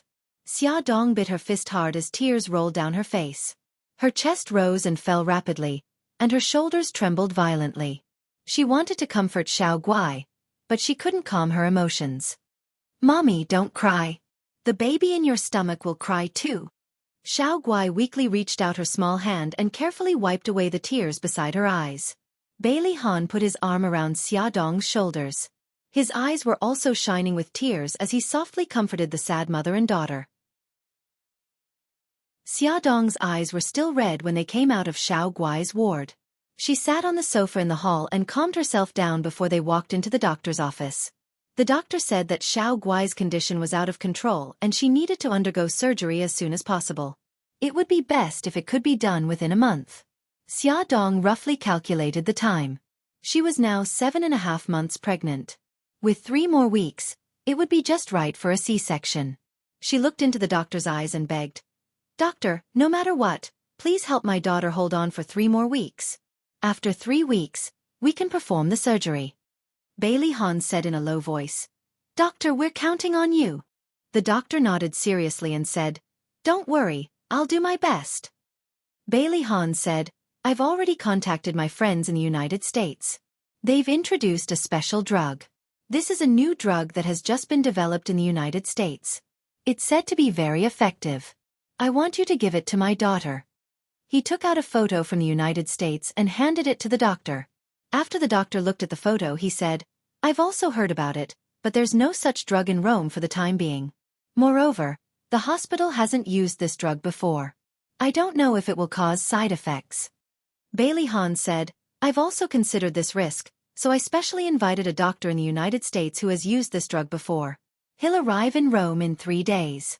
If you take the drug under his guidance, it will be much safer. Come and see." Hongcha 866. Chapter 282. The doctor was silent for a moment and then said slowly, "Okay, I agree with your request." After leaving the hospital, Xia Dong received a call from the butler of the Castle of the Night. "Miss, Master invites you and Mr. Bailey to the castle for dinner tonight." "Is it a special occasion tonight?" "Young Master Holly is bringing a friend home." Xia Dong's eyes flickered. "Is it his girlfriend?" Holly was a famous playboy. It could be said that although he had many girlfriends, he had never brought them back to the castle and introduced them to his family. It's said to be a female friend. The butler laughed heartily and was in a good mood. Xia Dong also laughed. "Then I must go and see what kind of woman Holly likes." The butler smiled and asked, "Miss, do you need a car to pick you up?" "No, we'll drive there ourselves." The Castle of the Night was rarely so lively. Night had just fallen, and the lights in the entire manor were lit up. The bright lights enveloped the ancient castle, just like the stars surrounding the moon.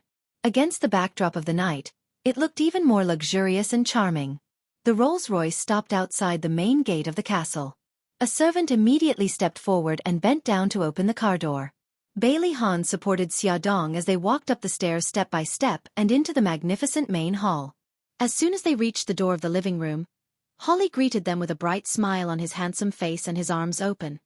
"My dear Xia Xia, you're so charming tonight. Holly, you're very handsome tonight too. Where's your mysterious guest?" Because of their stomachs, they couldn't hug each other as usual. Instead, they shook hands. Holly smiled and leaned to one side. Xia Dong found that there was a beauty standing behind him. An Asian beauty. This Asian woman was tall. Xia Dong was considered tall among women, but she was half a head taller than Xia Dong. Wearing high heels, she should be about 1. 75 meters tall. She was wearing an ink Jiangnan Cheongsam. Although it was black and white, it made people's eyes light up. The perfectly tailored plain brocade Cheongsam perfectly outlined her graceful curves. Her pair of watery eyes were slightly smiling, and her delicate facial features were elegant and charming. Her fair skin was so fair that it could be broken with a flick of a finger. Under the reflection of the luxurious crystal lights, she was so elegant that she looked like a woman who had walked out of an ink painting. Holly smiled and introduced, Xia, this is my friend, Shui Ruyan. Ruyan, this is the one I mentioned to you before. She's my adopted sister, Xia Dong. The one beside her is her husband, Bailey Han. Shui Ruyan, as her name suggested, was as gentle and beautiful as smoke. She smiled gently, revealing 2 dimples on her lips. Hello, Mr. Bailey. Mrs. Bailey. Bailey Han nodded coldly in response. Xia Dong smiled. Hello, Miss Shui. Shui Ruyan was very elegant. Her every move showed that she came from a prestigious family. Her every frown and smile had the unique charm of an Asian woman. In the dining room, the marble floor, the gorgeous chandelier, the shiny silver cutlery, the exquisite food, and the mellow red wine made the banquet look perfect. At the table, Holly was humorous and witty, making Tomac laugh heartily. Shui Ruyan didn't talk much until Holly brought the topic to calligraphy and painting. Coincidentally, Tomac was especially fond of China's calligraphy and painting. He admired her attainments in this field. Tomac didn't hide his admiration. Miss Shui, you're so young, but you know so much. It's rare. Shui Ruyan smiled. I've made a fool of myself. My father is an antique dealer, so I've been interested in this field since I was young. I was influenced by what I saw and heard, and gradually learned some superficial knowledge. Tomac was interested. Can you tell me what you do for a living? She smiled. I'm an appraiser for an auction company. I'm responsible for appraising China's antiques and paintings. Very good, very good. Tomac nodded his head and looked at Holly with a smile.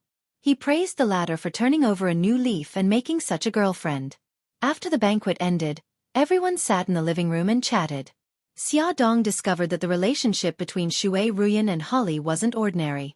Although they didn't do anything intimate, their eyes, expressions, and some small movements were shockingly similar. Only people with a close relationship would have this kind of similarity. Tomac also noticed it and his mood became more and more cheerful. Before Holly and Shui Ruyan left, he specially asked the housekeeper to bring an antique vase and gave it to Shui Ruyan. Shui Ruyan politely declined and he smiled. Ruyan, this vase has a good shape. You can take it and play with it. Shui Ruyan glanced at Holly. Seeing him nod his head, she accepted it and thanked him with a smile. Tomac saw this and liked her even more. She knew how to respect Holly's opinion. She was a very smart girl. Shui Ruyan politely bid farewell to everyone. Holly personally put the shawl on her shoulders. She held his arm and the two walked out of everyone's sight. Holly's car drove out of the castle. Tomac looked at Xia Dong and smiled gently. Xia, what do you think of Shui Ruyan? Xia Dong smiled. Smart, beautiful, and knows when to advance and retreat. She also has Holly in her eyes. I think she's quite good. Tomac nodded. I think so too. Han, what do you think? Bailey Han looked indifferent. She looks too perfect. It makes her seem unreal. I don't like it. Tomac's expression froze. He coughed and said, maybe she's perfect. Bailey Han smiled. There's no perfect person in this world. More or less, everyone has some flaws. It's because of these flaws that they have flesh and blood. Tomac was touched by his words and fell into deep thought. Xia Dong smiled and said, maybe it's because I'm not perfect, so I admire those who look perfect. Let's not talk about other aspects. Miss Shui's personality is quite good. Holly should get along well with her. Tomac sighed. I hope Holly is serious this time. He's not young anymore. It's time for him to start a family. Godfather, don't worry. I think Holly has matured a lot. Xia Dong comforted him. Yeah, that's why I'm so happy about him. After chatting for a while, Xia Dong and the others said goodbye. On the way back to the villa in the car, Xia Dong sighed. Shui Ruyan is really beautiful and elegant. I'm quite supportive of her being with Holly. Bailey Han said in a serious tone, she's not as beautiful as you, and she doesn't have your elegance. Xiaodong's face darkened. Hubby, don't go against your conscience and praise me. I'm telling the truth. She's like a doll. She lacks personality. You're the best. Although Xiaodong felt sweet from his praise, she was still curious. Hubby, it seems like you don't like her. Why? Don't all men like beautiful women? Bailey Han's eyes darkened. There's something about her that's similar to Su Yunqian. It's hard for me to like her. Xiaodong didn't expect that Su Yunqian would say something like this. She was stunned for a moment before carefully comparing them. Su Yunqian was elegant and noble while Shui Ruyan was elegant and refined. Although they were two different people, they did have some similarities. For example, they both came from rich and powerful families. They both had good manners and elegant manners. However, it was still a bit far-fetched to reject Shui Ruyan just based on these. He said again, Honey, who told you that all men like beautiful women? She came back to her senses and raised her eyebrows. Why? Am I not a beautiful woman? Bailey Han chuckled. In my eyes, of course you're the most beautiful. However, it's not true that all men like beautiful women. If you really love someone, you only love her as a person and not her appearance. Even if she's no longer young and beautiful, my love for her won't change. He turned to look at her with a burning gaze. Her face was a little hot. She coughed. Hubby, focus on driving. He sighed. Honey, you really know how to ruin the atmosphere. She covered her mouth and snickered. She had to admit that his confession was very effective on her. Bailey Han didn't lie to Xiao Guai. He really arranged everything and brought Xiao Yi and Xiao Bao to Rome. After the Bailey family's private jet landed, the two brothers, wearing identical clothes, walked out of the plane and appeared in front of Bailey Han and Xiaodong. Dad, Mom. Xiao Bao ran over with his short legs while Xiao Yi walked over calmly and unhurriedly. Bailey Han bent down and picked them up, one on each side with a gentle smile on his face. Xiaodong also wanted to hug them, but with her big belly, she couldn't do it. She could only pat their heads and smile. Babies, are you tired? We're not tired, the two answered in unison. Xiao Bao stared curiously at Xiaodong's belly. Mom, the baby is already so big. Is it hard for you? Xiaodong smiled and ruffled his hair. It's not hard. The baby is very obedient and rarely torments me, just like the three of you. Xiaoyi said seriously, Mommy, we won't make you angry anymore. Xiao Bao nodded hurriedly. Yes. We've already deeply reflected on the matter with Godfather. This is what men should do. I'm very proud of you. Bailey Han put them down on the ground with a proud look on his face. The two brothers were embarrassed and giggled. Bailey Han chuckled. Let's go. We're going to the hospital to see Gigai. On the way to the hospital, the family of four laughed non-stop.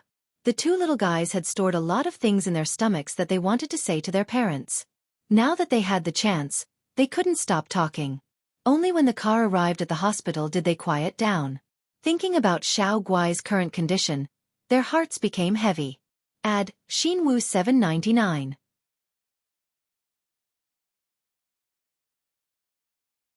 Chapter 283.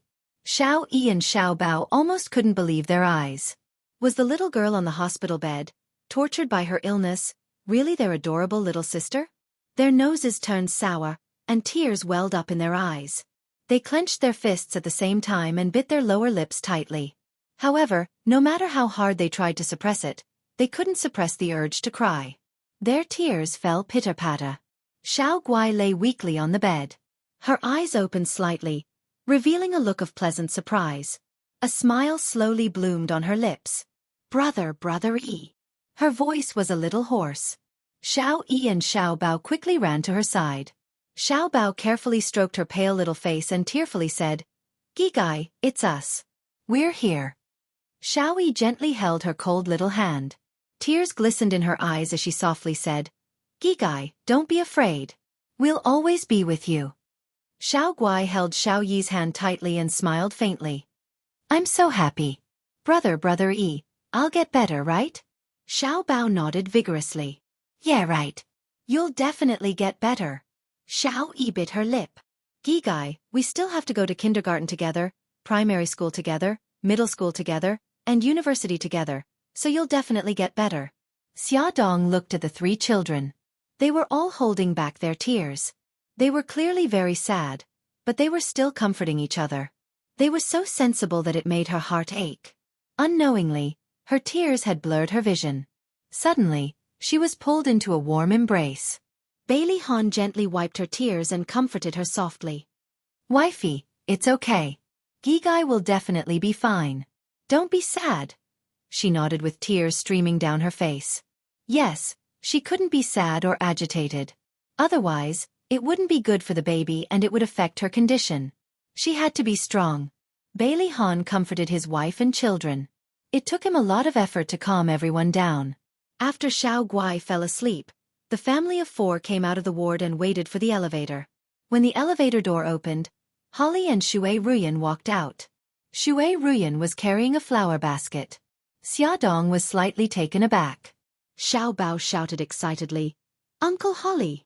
"Hey, Xiao Bao, when did you come to Rome?" Holly hugged Xiao Bao and happily rubbed his little face. Xiao Bao was tickled by the stubble on his chin and frowned. "I just arrived today. Uncle Holly, are you here to visit Xiao Guai?" "Yes, I brought my friends to visit Xiao Guai." "Ah, I was so excited that I forgot to introduce them." Holly placed Xiao Bao on the ground and smiled at Shui Ruyan. "Ruyan, this is Xia Xia's youngest son, Xiao Bao. This is Xia Xia's eldest son, Xiao Yi." As he spoke, he patted Xiao Yi's head and smiled. "Xiao Yi, you can also call me Uncle Holly." Xiao Yi nodded politely. "Hello, Uncle Holly and Auntie." "Good girl." Shui Ruyan had a faint smile on her face. Her gaze lingered on Xiao Yi and Xiao Bao for a few seconds before turning to Xia Dong and Bailey Han. "Mr. Bailey, Mrs. Bailey, I heard from Holly that Xiao Guai is sick, so I wanted to come and see her. I hope I won't disturb you." Xia Dong smiled. "Miss Shui, thank you for your concern. But Xiao Guai just fell asleep." Shui Ruyan said considerately, "Then let's take a look outside the ward.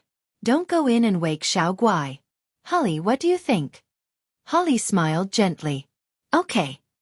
Xia Dong and her family of 4 accompanied them to the door of the ward. Shui Ruyan looked through the glass window and saw Xiao Guai's current appearance. Her expression was a little sad and her eyes reddened. Her beautiful eyes had tears in them. When she saw Xia Dong looking at her, she smiled embarrassedly. "Sorry, I forgot myself." Holly thoughtfully held her slender waist and explained to Xia Dong, "Ruyan's younger sister died of leukemia when she was very young." When she saw Xiao Guai, she couldn't help but think of her younger sister. Shui Ruyan forced a smile. "My younger sister was only 6 years old when she fell sick. I was only 8 years old, but I always remember how she looked when she was seriously ill. I'm sorry, I shouldn't have mentioned this.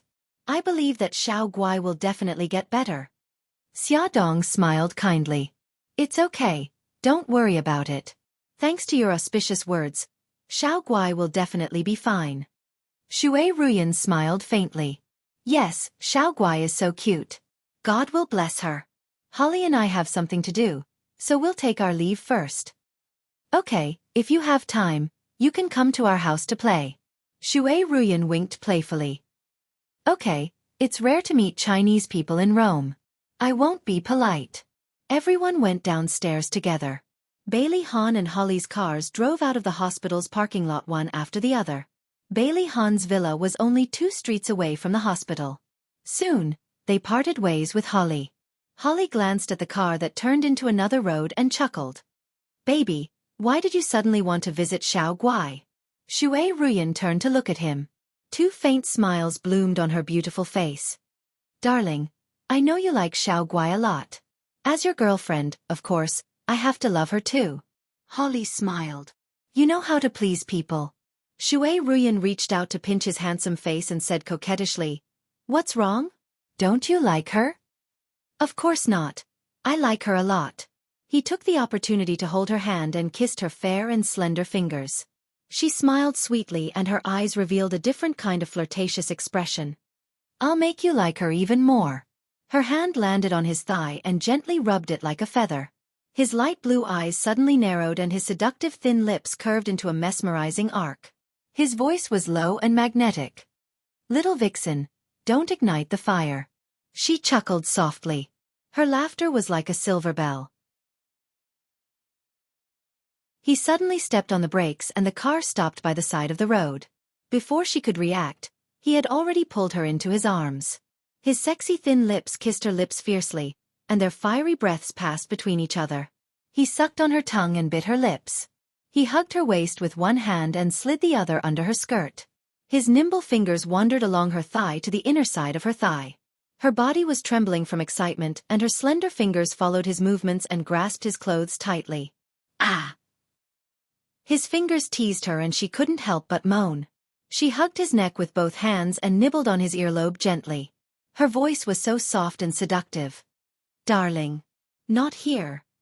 Their car was parked by the roadside and had already attracted the attention of the traffic police.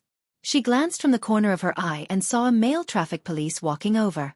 Although the tinted windows prevented the people outside from seeing what was happening inside, she still didn't want to put on a show in front of everyone. Holly's fingers stiffened and there was a seductive smile on his sexy lips. "Darling, do you know how beautiful you look right now? I want to let others see how beautiful you are right now." "Ah, no.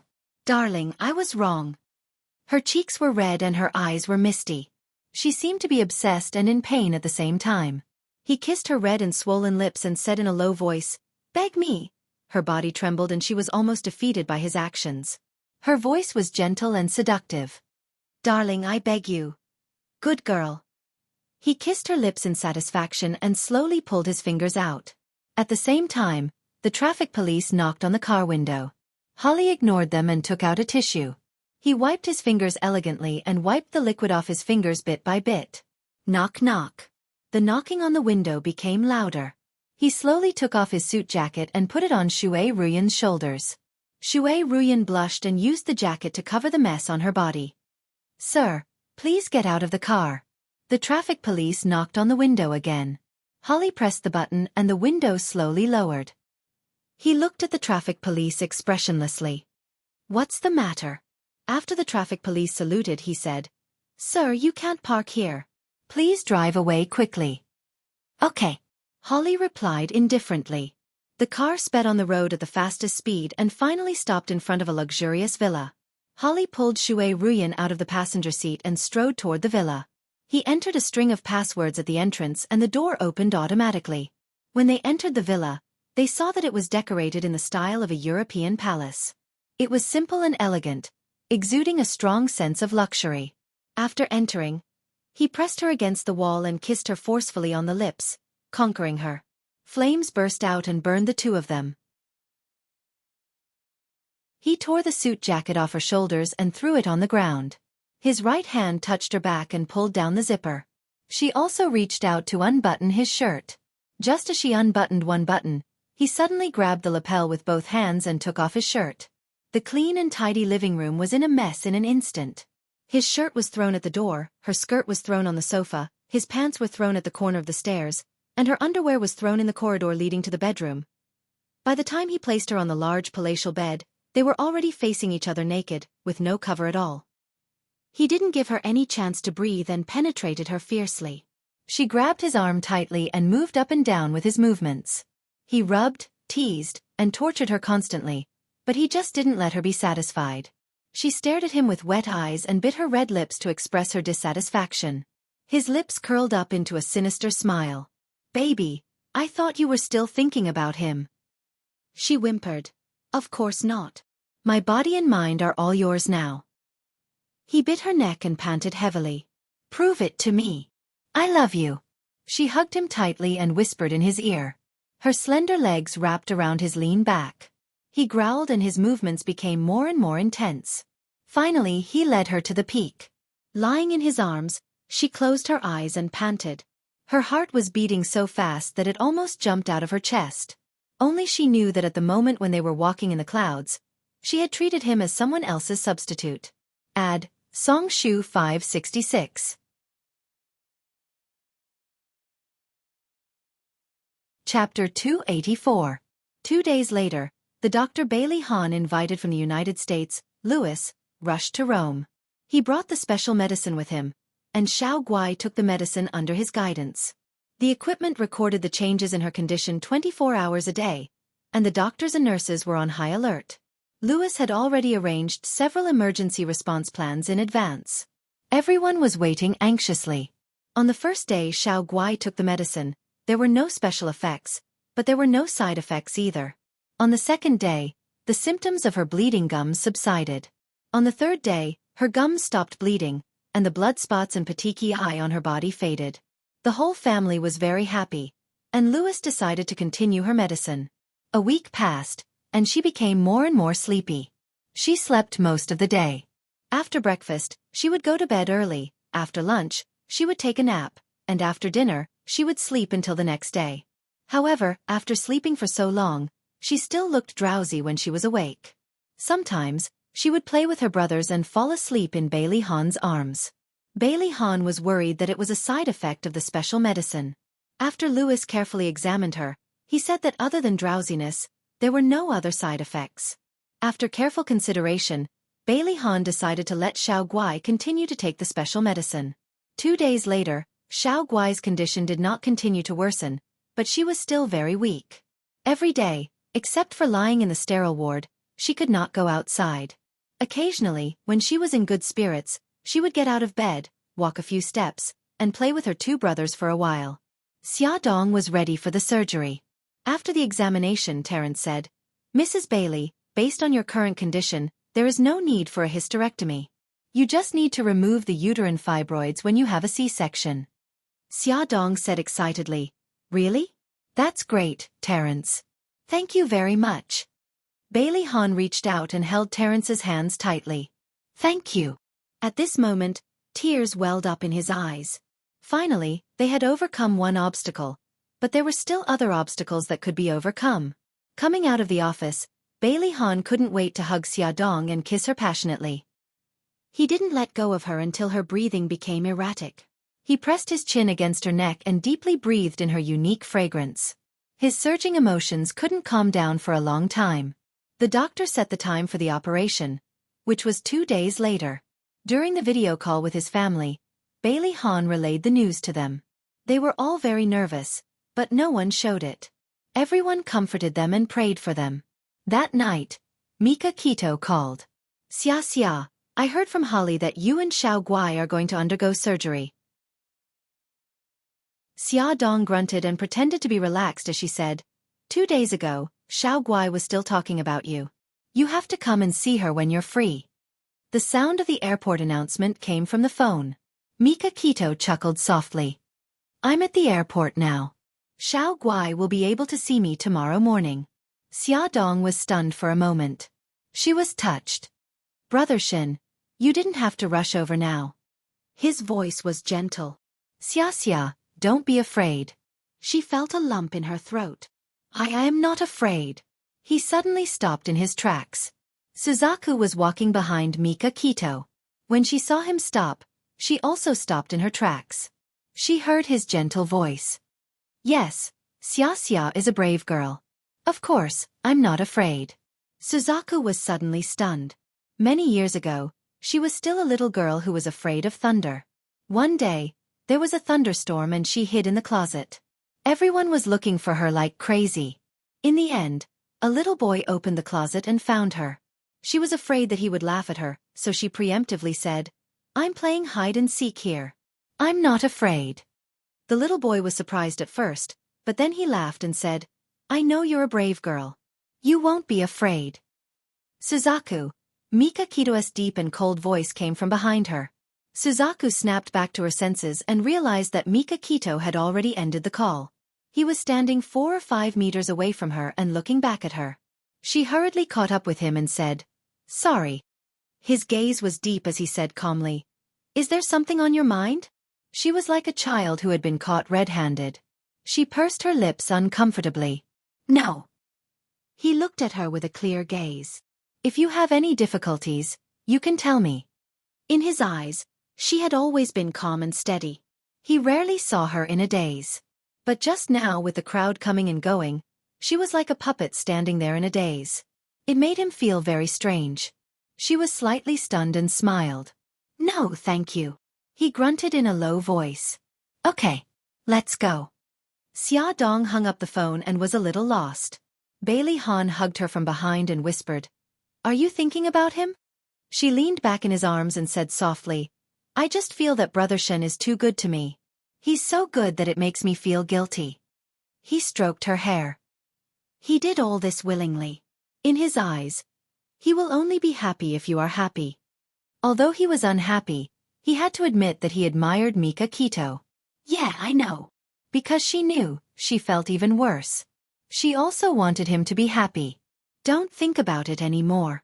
If you think about him again, I'll be jealous." He cupped her face and pecked her lips. She licked her lips and smiled mischievously. "I can already taste it. It's sour." He raised his eyebrows. "Since you know, how are you going to comfort me?" She played dumb. "What should I comfort you about?" His long eyelashes fluttered and he looked extremely serious. "I'm jealous that you're thinking about another man. Shouldn't you comfort my hurt heart?" "Okay, I'll comfort you." Her eyes curved as she smiled. She pouted and kissed him loudly on the cheek. "Oh, that's not enough. Put it on the account first. I'll collect interest." He narrowed his good-looking eyes and his lips curved into a mischievous smile. When Mika Kito and Suzaku arrived in Rome, it was already the next morning. They first went to the hotel they had booked to tidy up. Then, Mika Kito gave Suzaku a day off. He went to the hospital alone to visit Xia Dong and her mother. Parking the car in the underground parking lot, he quickly walked to the elevator. The elevator door opened, and a beautiful Oriental woman came out. She was exquisite and slender, with delicate facial features. When she saw him, her beautiful pupils suddenly shrank, and she revealed an elegant smile. "Hello, Mr. Beitang." Mika Kito stared at her sharply. "Who are you?" The smile on her lips became more obvious. "My name is Shui Ruyan." "You're Shui Ruyan." Mika Kito sized her up calmly. His eyes were deep, hiding an unreadable emotion. Shui Ruyan laughed softly. "That's me. Holly must have mentioned me to you. I also saw your photo from him." Mika Kito said expressionlessly, "What's your motive for getting close to Holly?" Shui Ruyan looked surprised. "Mr. Beitang, what do you mean? Holly and I are lovers.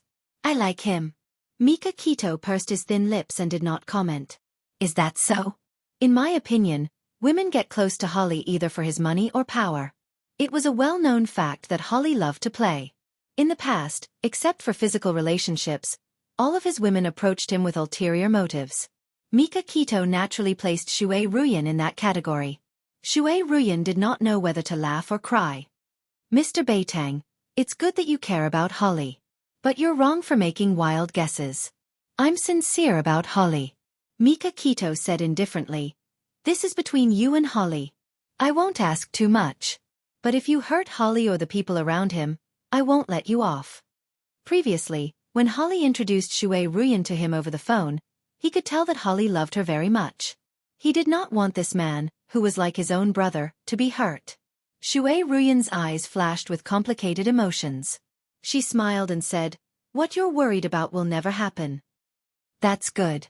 Mika Kito walked past her, entered the elevator, and pressed the button to close the door coldly.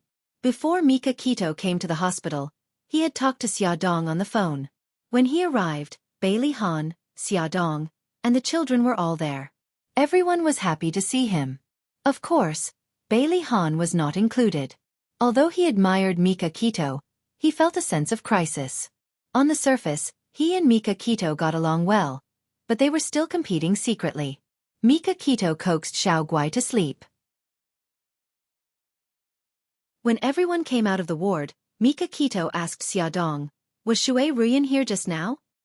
Xia Dong guessed that Holly had mentioned Shui Ruyan to him. She was not surprised and said, "Yes, she was here before you came." Mika Kito's eyes darkened. "Don't let her enter Xiao Guai's ward in the future." Why?" he said in a deep voice. "I don't trust her." Xiao Bao interrupted, "I don't like her either." Xia Dong ignored Xiao Bao and asked Mika Kito curiously, "Brother Shin, why do you say that?" Do you have a grudge against her? Mika Kito shook his head. No, it's just my intuition. Xiaodong raised her eyebrows and thought of the reason why Bailey Han didn't like Shui Ruyan. She couldn't help but look up at him.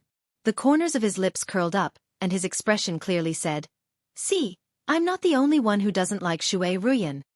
Xiaodong's mouth twitched. Okay, I'll be more careful in the future. Okay, that's right. Mika Kito patted Xiaodong's head naturally. Bailey Han's body immediately emitted a cold aura, and the temperature around him suddenly dropped below zero. His sharp eyes were like knives as he stared fiercely at Mika Kito. Mika Kito ignored him. Xiaodong's forehead was covered in cold sweat. She quickly laughed dryly and tilted her head to avoid Mika Kito's hand. Little Treasure and Little Wingsy looked at each other and giggled. Their father looked really cute when he was jealous. He looked like a cat with its fur standing on end. His fur was standing on end. Oh, after leaving the hospital, Mika Kito called Suzaku. Suzaku, investigate a person. Her name is Shui Ruyan. Welfare Song Shu 566.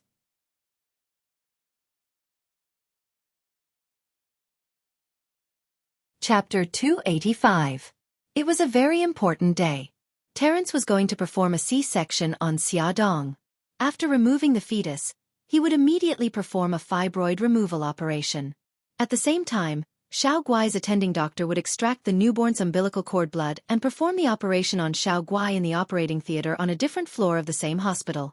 Everything was ready in the operating theater.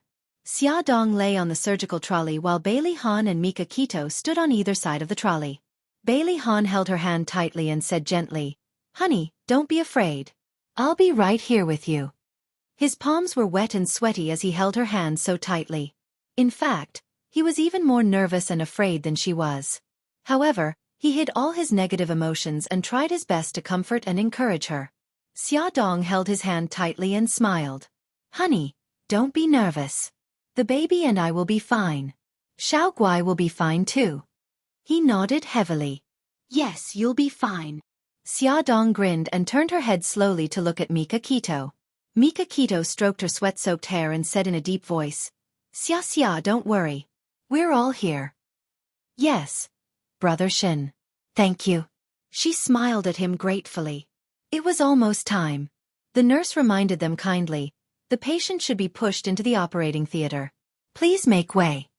Bailey Han and Mika Kito reluctantly let go of Xiaodong. They stood rooted to the ground and watched as the nurse pushed Xiaodong into the operating theater.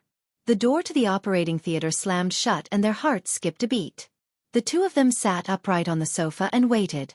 Their faces were expressionless, but their palms were sweating. In the delivery room next to the operating room, there was a pregnant woman who gave birth naturally.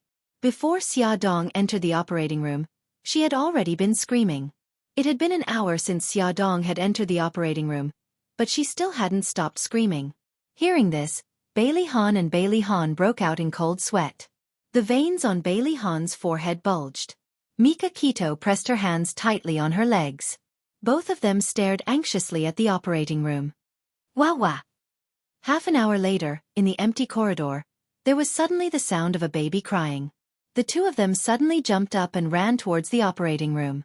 Before they arrived, the door of the delivery room beside the operating room suddenly opened. Nurse Miss carried a baby and walked out with a smile on her face. "Mr. Smith, congratulations. Your wife has given birth to a little princess."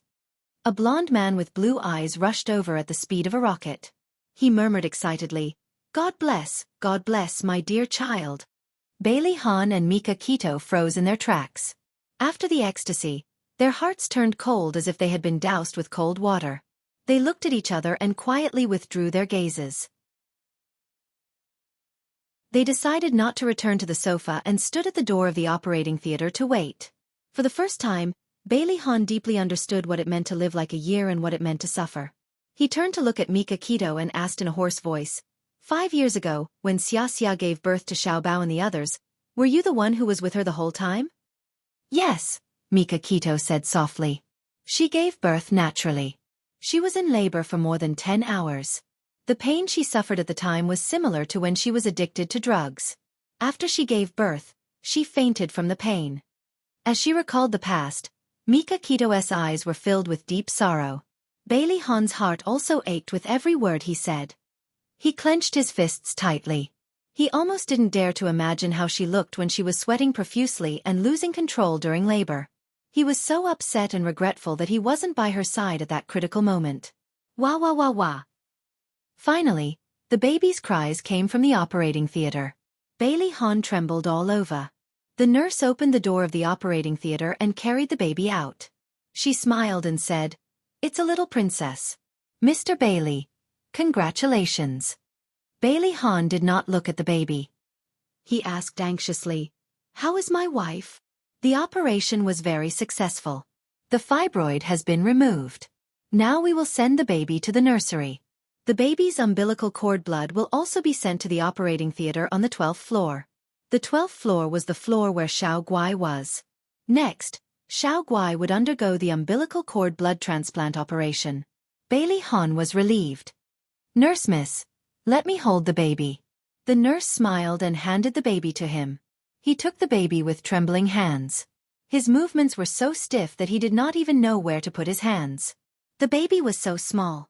Her face was wrinkled, her skin was red, and her eyes were tightly shut. She looked very ugly. His heart was filled with this little guy.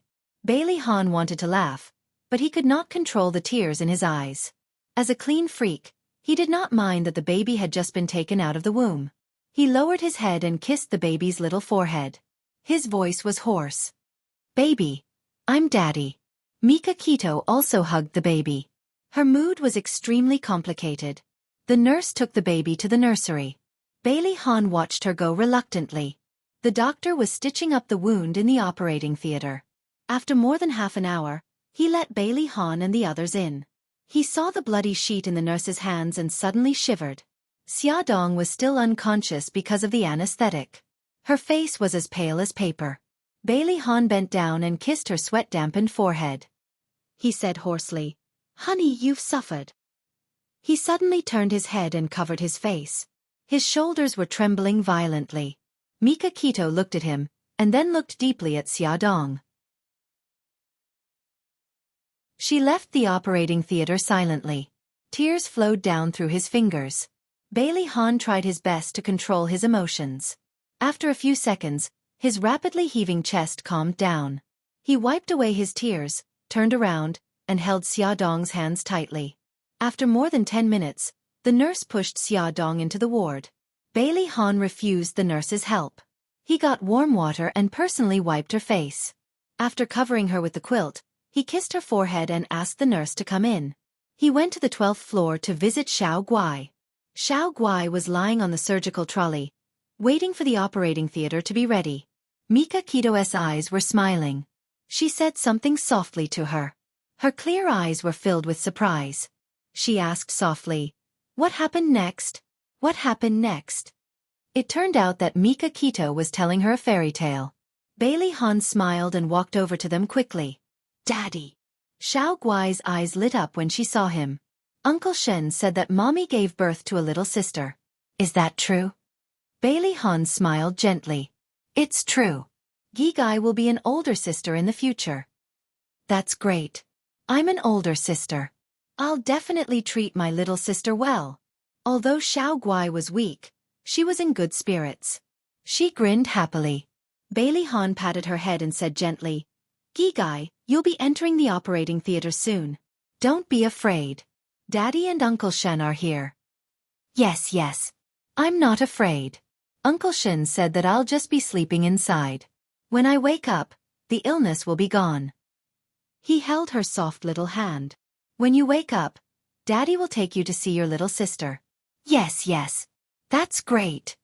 When the nurse pushed Xiao Guai into the operating theater, she smiled and waved at Bailey Han and Mika Kito.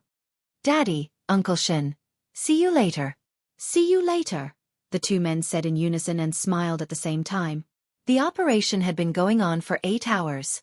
During this time, Bailey Han went upstairs to visit Xia Dong 3 times. On the 3rd time, Xia Dong woke up and fed Xiao Bao her first mouthful of breast milk. She missed Xiao Guai very much. Bailey Han comforted her for a long time and coaxed her to sleep.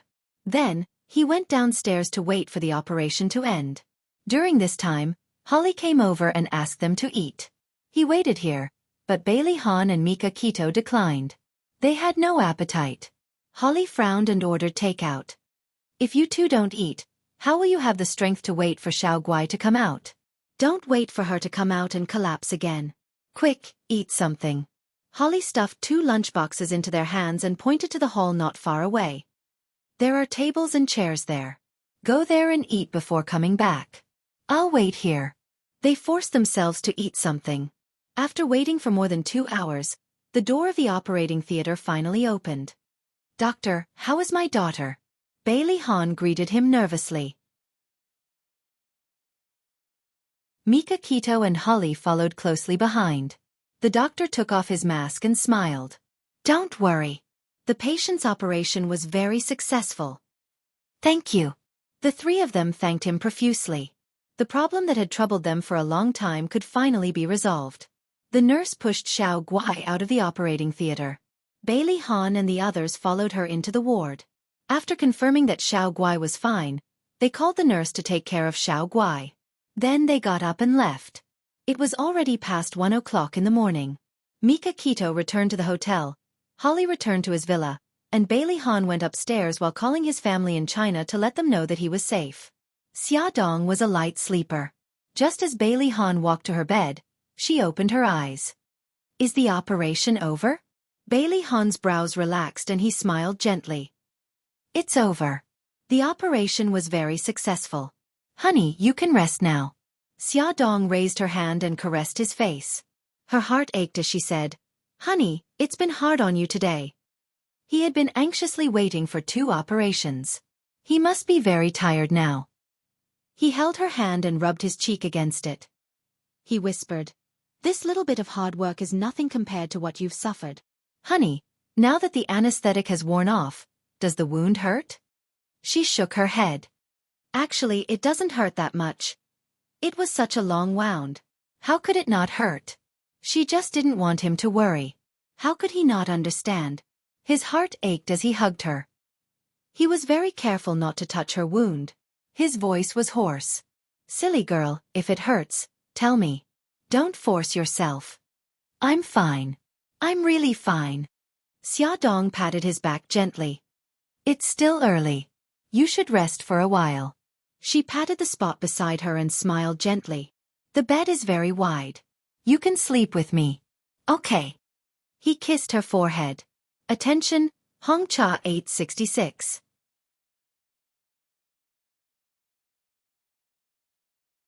Chapter 286. Honey, you're awake. Do you feel uncomfortable anywhere? Xia Dong opened her eyes and saw Bailey Han's familiar face. His gaze was gentle, and his fingers were gently tidying her hair by her ears. She smiled. No, I'm much better now. He kissed her forehead. The doctor said that you can eat some semi-liquid food now. I asked Marlene to make Crucian carp soup. It'll be sent over in 20 minutes. If you're hungry, bear with it for a while. Okay. She stared at his bloodshot eyes and caressed his clean-shaven chin. Her heart ached as she asked, You woke up very early? Why didn't you sleep a little longer? He chuckled softly. I can't sleep whenever I think about how we have a baby and how Xiao Guai's surgery was a success. Silly. She rubbed her face against his, feeling a little touched. He hugged her tightly and whispered, I've already gone downstairs to see Xiao Guai. She's sleeping very soundly. I've also gone to the nursery to see the baby, but there are too many Xiao Baos in there. It's too far away, so I couldn't find our daughter. Xia Dong smiled. We'll see her soon. The nurse will bring her over to breastfeed later. Xiao Yi and Xiao Bao are also clamoring to see the baby. They'll be coming over with Marlene. Okay. Bailey Han got out of bed and straightened his shirt. Honey, the doctor said that you can get out of bed and move around for 6 hours after the surgery to prevent the intestines from sticking together. I'll help you get out of bed and walk around. If you feel uncomfortable, you can tell me. Xia Dong nodded. With his help, she moved her legs and stood on the ground little by little. It was a simple movement, but it inevitably affected her wound. She gritted her teeth and endured it without crying out in pain. Does it hurt a lot? Can you endure it? Bailey Han held her waist and observed her expression nervously. She forced a smile. It hurts a little, but I can endure it. Come on, slow down. Let's walk a few steps less. Don't force yourself. Although Bailey Han felt sorry for her suffering, he still steeled his heart and helped her to continue walking. Otherwise, she would suffer even more if her intestines were to stick together or form a blood clot. He put her arm on his shoulder and let her center of gravity lean on him. This way, when she walked, the weight she had to bear would be greatly reduced, and the pain from the wound would also be reduced by a lot. After walking for more than 10 steps, he stopped. Honey, let's stop here for now. Let's rest for a while. We'll continue in a few hours. Xiaodong looked at the sofa in front of her. Hubby, let's go to the sofa. There are at least 15 more steps. Can you hold on? She smiled at him. I can. Trust me, I won't force myself. Okay. He held her arm tightly. Tell me if you feel uncomfortable. Okay. By the time he helped her to the sofa, her forehead was already covered in sweat. He helped her to sit on the sofa and got some hot water from the bathroom. He knelt in front of her on one knee and helped her wipe her cheeks. Then, he brought over a toothbrush and a toothbrush. The cup was filled with hot water and the toothbrush had already been squeezed with toothpaste. He placed the spittoon between her legs. Okay, you can brush your teeth now. His attentive care warmed her heart. After washing up, he bent down and carefully carried her back to the bed. After a while, Marlene brought over a bowl of crucian carp soup and 2 children. The children were very sensible. Knowing that their mommy had just finished surgery, they didn't make any noise at all and quietly lay by the bed. Bailey Han took the bowl of fish soup that Marlene had served and gently stirred it for a while. When the soup wasn't too hot, he scooped a spoonful and fed it to Xiaodong. After drinking the soup, Bailey Han wiped the corners of her mouth with a tissue. The nurse walked in with the baby in her arms. Mrs. Bailey, the baby is awake. You can feed the baby now. Okay, sorry to trouble you. Bailey Han got up and took the baby. Xiao Bao went forward and blinked curiously. Wow, is this a little girl? Why is she so wrinkled? She's so ugly. She doesn't look like us at all. Xiao Yi also went forward and touched the baby's small cheeks. She said maturely, Idiot, babies are all like this when they're born. They'll look better in a month. Xiao Bao snorted. Are you showing off that you checked the information last night? Xiao Yi's face was fierce. So what if I am? Do you have a problem with that? Hey you two. Xiaodong didn't know whether to laugh or cry. Why do you two always like to quarrel when you're together? Bailey Han's attention was on his little daughter. He raised his eyebrows carelessly. It's normal for boys to quarrel. Baby girl, you can't be like your brothers in the future. He gently swung his arms and coaxed his daughter. His movements looked very skillful and were completely different from the stiff posture he had last night. Xiaodong was very surprised. Honey, you seem to be very good at carrying the baby. Bailey Han proudly raised his eyebrows. Of course. Before you woke up this morning, I held the pillow and practiced for more than an hour.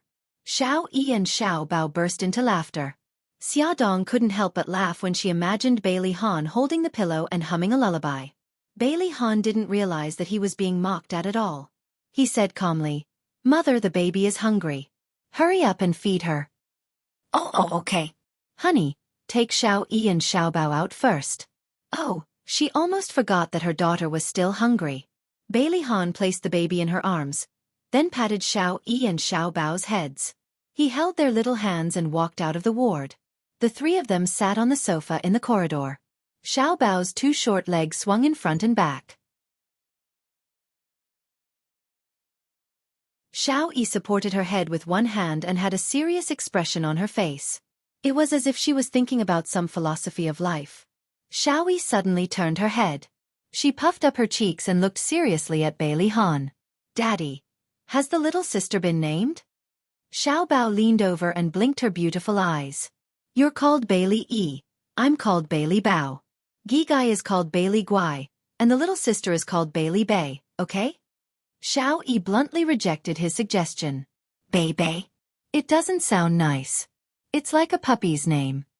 Xiao Bao said unhappily, Hey, what do you mean? Are you discriminating against Mai and Gigai's names? The name Bei Bei is obviously based on Mai and Gigai's names. Xiao Yi raised her chin. If it doesn't sound nice, then it doesn't sound nice. Why would I lie and say it sounds nice? Bailey Han was a little speechless. He raised his hand and knocked on the two brats' foreheads. Lower your voices. This is the hospital. Humph. Xiao Yi and Xiao Bao crossed their arms at the same time. They glared at each other unhappily and turned their heads to ignore each other. Bailey Han shook his head in amusement. Actually, your mommy and I have already thought of a name. Her nickname will be Hai Hai, which means hope. We'll let Grandpa, Grandma, and Great-Grandma decide on her proper name. Hai Hai. The two brats turned their heads at the same time. They puffed up their cheeks and repeated it a few times. It was quite smooth and sounded beautiful. Most importantly, it had a good meaning. The little sister carried the hope of Gigai's life and came to the human world under everyone's expectations. The name Hai Hai was very suitable. Bailey Han smiled. Hai Hai. From now on, your little sister will be called Hai Hai. After drinking milk, little Hai Hai fell asleep again. She was small and curled up in Xiaodong's arms. Her heart was unbelievably soft. The nurse was about to send little Hai Hai back to the nursery. Xiao Yi and Xiao Bao touched her little face reluctantly. Xiao Guai had also woken up. The two little guys ran downstairs to accompany her. Bailey Han was worried that Xiaodong would be bored, so he came back after staying in Xiao Guai's ward for a while. He lay down beside her and held her in his arms. He took out a thick book from the bedside table. Xiaodong glanced at the two words, the Book of Songs on the cover and couldn't stop laughing. Hubby, you're so special. Other people hold Tagore or Shakespeare's poetry books for romance. You're so good. You took out the Book of Songs. Bailey Han stroked her long hair and raised his eyebrows with a smile. Honey, don't be so foreign. The precious cultural heritage left by our ancestors is much more meaningful than those foreign poems. Xiaodong blinked and teased. Yes, yes. Teacher Bailey is right. This student will remember it. Bailey Han found it funny and stroked her hair hard. His voice was very pleasant to the ears. It was sexy and mellow, just like red wine. The more one tasted it, the more delicious it was. It left a lasting aftertaste. The reeds are green, and the white dew is frost. The so-called lover is on the other side of the water. She lay on his chest and narrowed her eyes. Listening to him read the poems in a low voice, she actually had the illusion that they had traveled through 1,000 years. They had walked through the long river of history hand in hand, walked through the ancient bluestone road, and walked through countless spring, summer, autumn, and winter. It was a wonderful feeling. She couldn't help but hug him tighter, and there was a sweet and demure smile on her lips. Bailey Han gently stroked her long hair as he read aloud in a low voice. From time to time, he would lower his head to look at her. When he saw that she had closed her eyes and was sleeping peacefully with a smile on her face, he lowered his voice and read another 2 poems. Only when he heard her steady breathing did he gently close the book and put it aside. He pulled the blanket over her and looked at her sleeping face. He gently stroked her hair, and his heart was calm and satisfied. This was his wife who had given birth to his children. This was his wife who would accompany him for the rest of his life. Life was like this, so what was there to be dissatisfied with? Xia Dong slept for about an hour. When she woke up, she found herself still in Bailey Han's embrace. Looking up, she saw that he had already fallen into a deep sleep. Looking at the faint green under his eyes, she felt pity for him. He had worked hard the whole day yesterday and only slept for 4 to 5 hours last night. How could he not be tired? She knew that he was a light sleeper, so even if she woke up, she didn't move. She was afraid of waking him up. She quietly lay on her stomach and stared at his handsome face. The more she looked, the more she felt that he was really good-looking. Oh God, she was really infatuated. Knock knock. Suddenly, there was a knock on the door. Xia Dong frowned and looked up again. Bailey Han had indeed been woken up. He smiled, stroked her head and said loudly, "Come in." "Ahan, Xia Xia." The person who opened the door and walked in was actually Bai Jinxiu. She was even dragging a suitcase in her hand. Attention, Xinwu 799.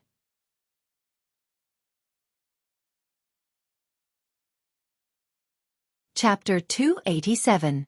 Xiaodong was surprised. Mom, why are you here? Mom, why didn't you tell me you were coming? Bailey Han carefully carried Xiaodong to the side, stood up from the bed, and straightened his shirt. Bai Jinxiu was all smiles. Didn't I want to give you a surprise? Bailey Han teased. There's no surprise, but there's a shock. Bai Jinxiu reached out and pinched Bailey Han's face. She smiled and said, Xia, is this still my son?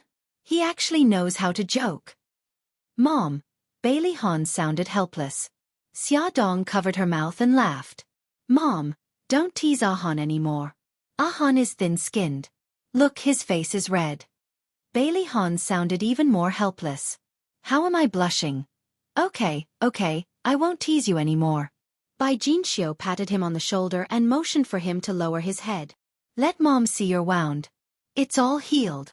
There's nothing to see. Even so, he still lowered his head. His new hair had grown very well and had already covered the wound. Bai Jinxiu carefully fiddled with his hair with her fingers. A very long scar was hidden under the roots of his hair. She gently stroked the scar, and her heart ached. Mom, it doesn't hurt anymore. Don't look. Bailey Han felt her fingers trembling, so he took her hand down and straightened his body. Bai Jinxiu wiped the corners of her eyes and smiled. Xia, how are you feeling now? Do you feel uncomfortable anywhere? Xiaodong smiled and said, Mom, I'm fine. It's just that the wound still hurts a little, but it'll get better soon. Bai Jinxiu sat beside her and patted the back of her hand. She sighed and said, That's good. We heard last night that you gave birth to a daughter, and Xiao Guai's surgery was very successful. The whole family was overjoyed. Especially your grandmother. She wanted to come to Rome with me. Your father and Xiaojing also wanted to come, but they were too busy with the company. So they sent me as their representative to take good care of you. Xiaodong was very touched. Mom, thank you. I've made you worry. After Su Yunqian's true colors were exposed, Bai Jinxiu's feelings for Xiaodong were resolved. She held Xiaodong's hand and smiled sincerely. Silly girl, what are you talking about? You're the hero of our family now. Whatever you want to eat or need, just tell me. I'm here to take care of you. It felt good to have a harmonious family. Bailey Han smiled. Mom, you must be tired after coming all the way here. Take a rest first. I'll take care of Xia. Bai Jinxiu glared at him. You're a man. Do you know how to take care of people? For the first time, Bailey Han showed an aggrieved expression. Mom, ask Xia if I'm taking good care of her. Xiaodong snickered. Mom, Ahan is very good at taking care of people. He's taking good care of me. Bai Jinxiu looked at Bailey Han in surprise. She realized that her son's personality had changed a lot since he came to Rome. He was no longer the cold-faced person he used to be. She naturally attributed his change to Xiaodong, and she liked Xiaodong even more. Bai Jinxiu's smile deepened. She sighed and said, Mom is relieved to see that you two are so close. Husband and wife should be like this. Care for each other, understand each other, and support each other. At the end, her eyes were a little red. Bailey Han's thin lips were tightly pursed. After a long silence he asked slowly, Mom, are you and Dad okay? Bai Jinxiu wiped the corners of her eyes and forced a smile. He's changed a lot since he came back from Rome. He rarely goes to that woman's place and treats me well. But after all, it's been so many years.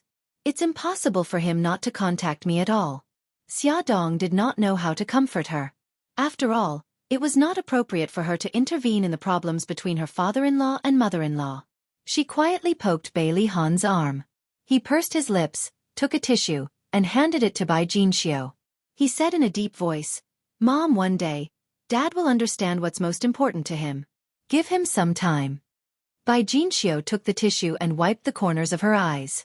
She murmured, Anyway, it's been so many years. I don't care anymore. She realized that it was not good to talk about this in front of her daughter-in-law and son. She coughed and smiled. Which ward is Xiao Guai in? I'll go and see her. Mom, I'll go with you. Bailey Han stroked Xiaodong's hair. Honey, take a rest. Okay. Mom, don't book a hotel. Just stay at our house. Ahan, Send mom's luggage home later. He smiled. Don't worry. I'll arrange it. Bai Jinxiu's suitcase was temporarily placed in Xiaodong's ward. Bailey Han accompanied her downstairs to see Xiao Guai. The three children were very happy to see Bai Jinxiu. Bai Jinxiu hugged them one by one and kissed Xiao Guai's little face. She took out the gift Bailey Jing gave her from her handbag. It was a very cute Barbie doll, but Xiao Guai couldn't play with it directly. It needed to be sterilized before she could give it to her. Because after the surgery, her body was very weak and her immunity was relatively poor. She had to strictly control her contact with the outside world. Xiaodong's body recovered very quickly under the careful care of Bai Jinxiu and Bailey Han. 2 days later, her wound rarely hurt and she could walk on the ground freely. Under Xiao Guai's strong request, she and Bailey Han even carried Hai to her ward. The family was finally reunited, although it was in the ward. Bailey Han deliberately took a picture of this scene with his camera as a souvenir. Many things could happen in a week. For example, Xiaodong's wound had healed and she could be discharged from the hospital. For example, Shui Ruyan had gained Tomac's trust and often visited the castle with Holly. They even visited Xiao Guai in the hospital several times. Every time Shui Ruyan entered Xiao Guai's ward, Xiaodong would follow Mika Kito's instructions and pay attention to her movements. However, she didn't find anything unusual, so she gradually let down her guard. Another example was Xiao Guai's recovery after the surgery. The doctor said that she could be discharged after 2 more months of observation and would come to the hospital regularly for checkups. When Xiaodong was discharged from the hospital, Mika Kito happened to have something to deal with and couldn't come to visit her. Bailey Han took her back to the villa. The thing she wanted to do the most was to wash herself properly. During her stay in the hospital, she was worried that her wound would get infected, so she could only wipe her body with a towel. She felt dirty all over and was extremely uncomfortable. Bai Jinxiu specially boiled a pot of ginger water, saying that it was better for pregnant women to wash their hair with it. Bailey Han washed her hair with the ginger water. His fingers skillfully rubbed her hair and even used his exclusive massage technique to massage her scalp. She was so comfortable that she almost fell asleep. When she was bathing, she wanted to do it herself, but Bailey Han insisted on helping her. He said that he was worried that her wound would be affected. When he said this, Bai Jinxiu was beside him. Xiaodong blushed and coughed uncomfortably. Bai Jinxiu acted as if she didn't hear anything. She smiled and said, I should go to the hospital to accompany Xiao Guai. Xia, after your bath, rest for a while. Remember to drink the chicken soup I simmered in the kitchen. Xiaodong hurriedly said, Okay, Mom. Be careful on the road. Bai Jinxiu carried the food box out of the door. Inside was the chicken soup for Xiao Guai. After she walked out of the living room door, her lips curled into a smile. Okay, honey, let's go in and take a bath. Bailey Han suddenly bent down and picked her up. She hurriedly hugged his neck. I can walk by myself. Gigai, be good. Don't move. He coaxed her as if he was coaxing a child. In the bathroom, facing his deep gaze, her cheeks flushed red. She was too embarrassed to take off her clothes in front of him. He smirked, his fingers skillfully landing on her back as he whispered, Wifey, close your eyes. She muttered softly, I should be the one saying that. He smiled deeply. I'm not the one who's shy right now. Okay. She closed her eyes, resigned to her fate. Although she couldn't see, her senses were especially sensitive. She could clearly feel his fingers gently pulling down her zipper and peeling off the long dress from her body. The bathroom was already filled with steam, so she didn't feel cold at all. However, when her skin was completely exposed, she couldn't help but shiver and instinctively covered her abdomen. Honey, don't cover it. Let me take a look. His broad palm wrapped around her fingers. Her eyelashes fluttered and she said nervously, No, it's too ugly. It's not ugly. It's not ugly at all. Bailey Han squatted down in front of her and slowly moved her fingers away. A scar suddenly entered his line of sight. The scar was light pink, which was the appearance of a healing wound. He stared at the scar and felt a little jealous. Suddenly, he pressed his lips against it. Her body stiffened and she opened her eyes abruptly. No, hubby, it's too dirty. He acted as if he didn't hear her and used the tip of his tongue to gently lick the scar. Tears welled up in her eyes and her vision blurred. She didn't know when, but he had already stood up and gently wiped away the tears at the corner of her eyes. He chuckled and said, "Silly girl, why are you crying?" Before he could finish speaking, she suddenly hooked her arms around his neck and kissed him hard on the lips. Her nimble tongue slid into his mouth and the two of them kissed tightly together. She felt something pushing against her waist. He suddenly let go of her and panted heavily. His eyes were passionate and a little scary. The dense desire almost drowned her. She reached out and wanted to hold him. "Hubby, let me help you." Her fingers had already touched the hot spot. He suddenly grabbed her wrist and said in a low and hoarse voice, "It's okay. It'll be fine after a while." He took a deep breath and tried hard to suppress the throbbing in his body. In front of her, he rinsed with cold water and adjusted the temperature of the water to the appropriate temperature. "Honey, it's done. I'll help you bathe." She shyly replied with an and sat down with her back facing him. Bailey Han's eyes had already regained their clarity. At this moment, there were no impurities in his eyes. As if he was treating a treasure. He carefully wiped and washed her body. "Come and see." Song Shu 566.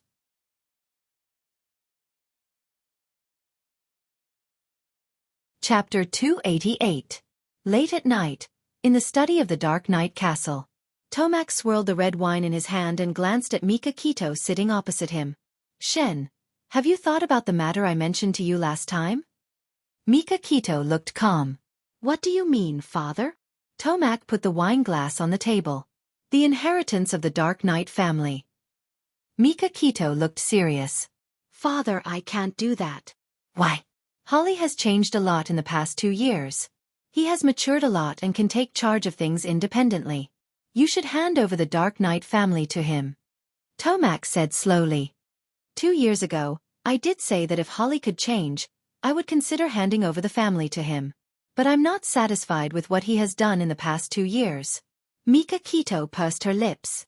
"I don't understand. I thought he had done a good job." Tomac shook his head and stood up. He walked to the desk and took out a book with a black cover from the drawer.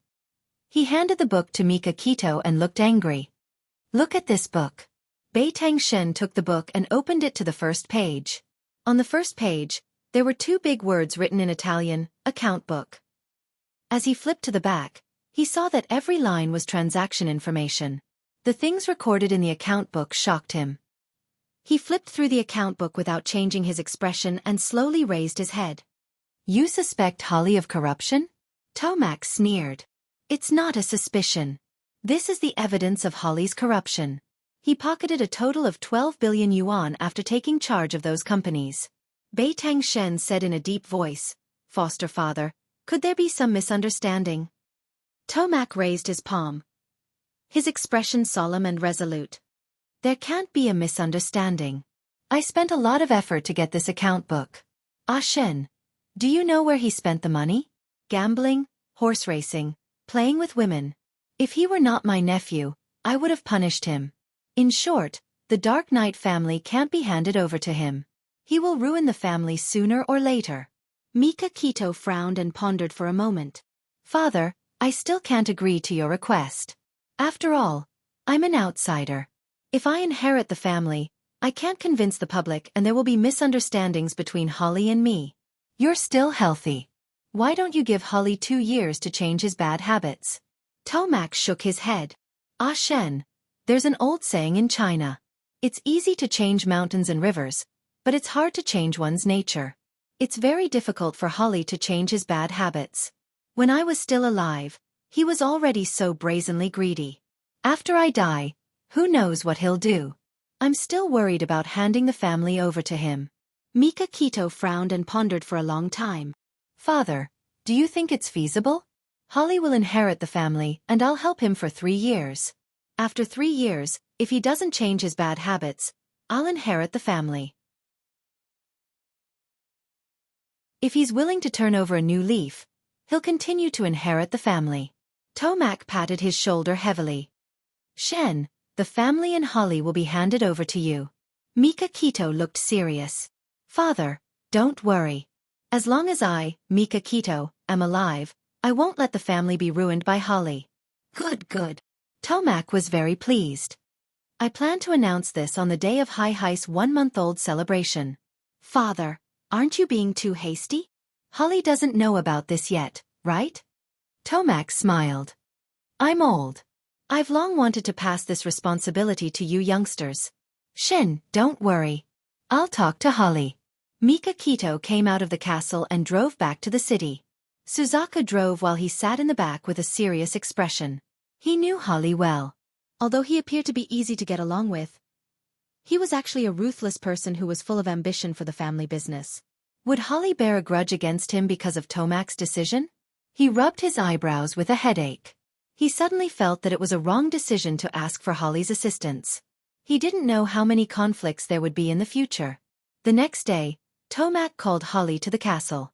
The uncle and nephew talked in the study for more than 2 hours.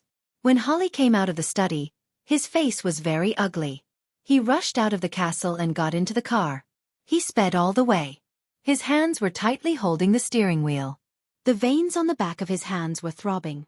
His eyes were red with anger and murderous intent. He stepped on the gas pedal, and the car was like an arrow leaving the bow, carrying his vigorous anger as it sped away. In the chief appraiser's office of QXL, the largest auction company in Rome, Shui Ruyan stood in front of a landscape painting with her arms around her shoulders. Her watery eyes were fixed on the painting. Suddenly, the door opened. A tall figure strode in and pulled her into his arms. His thin lips kissed her fiercely. She widened her eyes in shock. What she saw was Holly's cold eyes. She pushed him hard and made muffled sounds. He lifted his arm and threw her on the spacious sofa. Her heart was beating violently. From his dangerous eyes, she knew very well what was going to happen next. If she rejected him at this time, she would only be hurt. This thought only flashed in her mind. Her body had already made a decision. She lay under him obediently and let him tear her skirt apart. She stuck out the tip of her tongue and gently licked his lips. Her hands stroked his chest, trying to make him relax. His eyes were cold and without a trace of warmth. He threw the torn skirt on the carpet and unbuttoned her underwear with one hand. His teeth bit her breast hard. She groaned in pain and said softly, "Darling, be gentle." He didn't loosen his grip, but his stiff muscles relaxed a lot under her hands. Her soft hands landed on his belt and took off his pants for him. At the same time, he also took off her lace underwear, which was the only thing covering her body. He parted her legs and penetrated her fiercely. She bit his shoulder in pain. He sprinted with all his might, but she didn't feel any pleasure at all. It was so painful that she felt like her body was about to be torn apart. She groaned, her beautiful eyes misting over as she looked at him weakly and pitifully. "Darling, be gentler." Under her gentle call, he gradually came back to his senses. He kissed her red and swollen lips and gradually slowed down. Gradually, a numb feeling rose from his abdomen. She wrapped her hands around his neck and pulled his head down. She kissed his earlobe and said in a soft and seductive voice, "Darling, I love you." These 3 words were like magic. He hugged her even tighter. After she got used to him, he became fierce again. He bit her earlobe and whispered in a hoarse voice, "Baby, I'm sorry." She stroked his handsome face with her fingers and smiled gently. "It's okay. Who asked me to love you?" His emotions were surging. He kissed her lips deeply and she responded passionately. The 2 of them were deeply entangled. After the 2 of them reached the peak together, he hugged her and lay on the sofa. She leaned her head against his chest and drew circles on his firm chest with her slender fingers. Her voice was languid and a little aggrieved. "You ruined my dress." Holly pinched her chest mischievously and said with a naughty smile, "It's okay if the dress is ruined. It's good that you didn't ruin it." Shui Ruyan blushed and punched his chest. She pouted and said, "You're so naughty." He smiled devilishly and kissed her lips. "I'm so naughty. Do you like it?" She turned her head away on purpose and didn't answer him. He turned her head and looked at her with a burning gaze. "Answer me. Do you like it?" She bit her lip and still didn't answer. He smiled mischievously. "If you don't answer, we'll do it again until you answer." Her big eyes were watery and as transparent as crystals. She pouted and said coquettishly, "You're bullying me." His slender fingers slid down her inner thigh and he chuckled. "I like to bully you. Hurry up and answer me. Otherwise I'll I like it. She suddenly clamped her legs together. Her cheeks were red and her eyelashes were fluttering like butterflies. That's a good girl. He kissed her lips and sat up with her in his arms. Shui Ruyan looked at the rag in distress. The dress is ruined. What should I do? Holly shrugged nonchalantly. Rest in the lounge. I'll get your assistant to buy it and send it over. He draped his suit jacket over her shoulders and stood up to tidy up his clothes. She suddenly grabbed his wrist. Are you leaving? He turned his head and smiled. Why? You can't bear to part with me? She nodded. He ruffled her hair. I'm just going to my desk to make a call. She said. Oh. He smiled brightly and she couldn't help but smile too. He returned after making a call and stared at her. Can you still walk? What for? To the lounge, of course. Don't tell me you want to wait for your assistant like this? He didn't wait for her to answer and suddenly bent down to carry her. She hugged his waist and leaned her head on his chest. She said softly, Darling, you seemed unhappy just now. Tell me and let me share your burden, okay? Holly suddenly stopped in his tracks and his body tensed up. Shui Ruyan hugged his waist tightly and said gently, If you don't want to say it, then forget it. As long as you remember that no matter what happens, I'll stand by your side. He suddenly lowered his head. His eyes were dark and there were many things that she couldn't understand. He said softly, You've changed. In the past you only cared about benefits. She was stunned. Holly smiled bitterly. If I still don't change after experiencing so many things, I'd be a fool.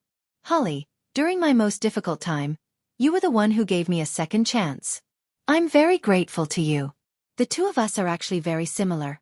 In order to get what we want, we'll do whatever it takes and even betray our friends and family. Sometimes, I feel very lonely. She looked into his eyes seriously and said slowly, Do you ever feel lonely? If so, let me accompany you. Come and see. Song Shu 566.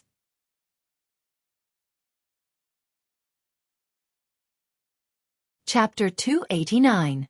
Holly stared at Shui Ruyan in silence. She lowered her eyes and smiled sadly. You're still unwilling to believe me. He suddenly lowered his head and kissed her lips forcefully. Their lips and tongues intertwined.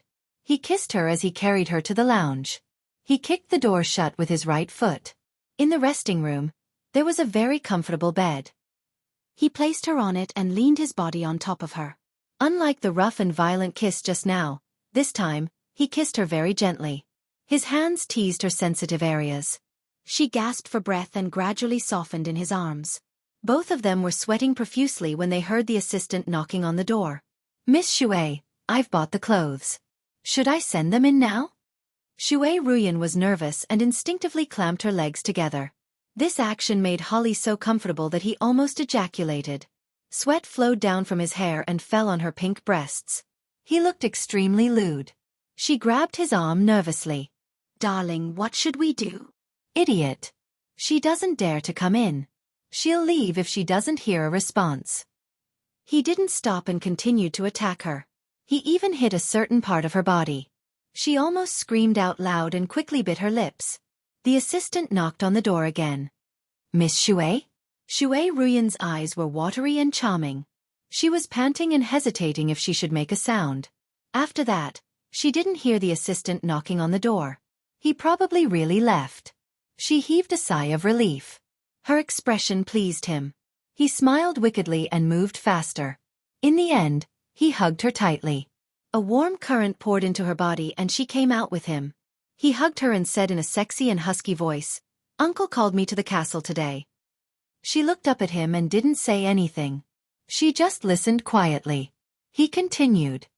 He said that I still have many shortcomings and can't inherit the family. He gave me 3 years to turn over a new leaf with Mika Kito's help. He also said that if I don't have the ability to inherit the family after 3 years, he will strip me of my inheritance and hand over the family to Mika Kito. She hugged him tightly, silently comforting him. Hatred flashed in his eyes. Mika Kito. Ever since the old man took him in as his adopted son, I have become useless in his eyes. No matter what I do, he is not satisfied. He will always compare me to Mika Kito. 2 years ago, he wanted to pass the family business to Mika Kito, but Mika Kito pretended to reject him. I think he is looking for an excuse to strip me of my right to inherit the family business. This time, he finally did it. Shui Ruyan stroked his back and said softly, "Darling, even if the old man has made his decision, you haven't lost. Haven't you always wanted to get rid of Mika Kito? As long as you get rid of him, he will no longer pose a threat to you." Holly pursed his lips and said coldly, "I have to admit that Mika Kito is a strong opponent. In the past 2 years, I have sent many assassins and even instigated the Sumiyoshi Kai and Inagawa Kai to fight for Yamaguchi-gumi's territory. However, he still managed to escape." Shui Ruyan's lips curved into a strange smile. "This time, he won't be able to escape. Aren't you already prepared to take action? Why don't you do it before little Hai-Hai's 1-month-old celebration?" Holly frowned and looked down at her. "Bailey Han might be implicated. Don't you feel bad?" She chuckled. "I have said that I have already given up on him. But you, Xiaodong and Hai-Hai, are you willing to sacrifice them?"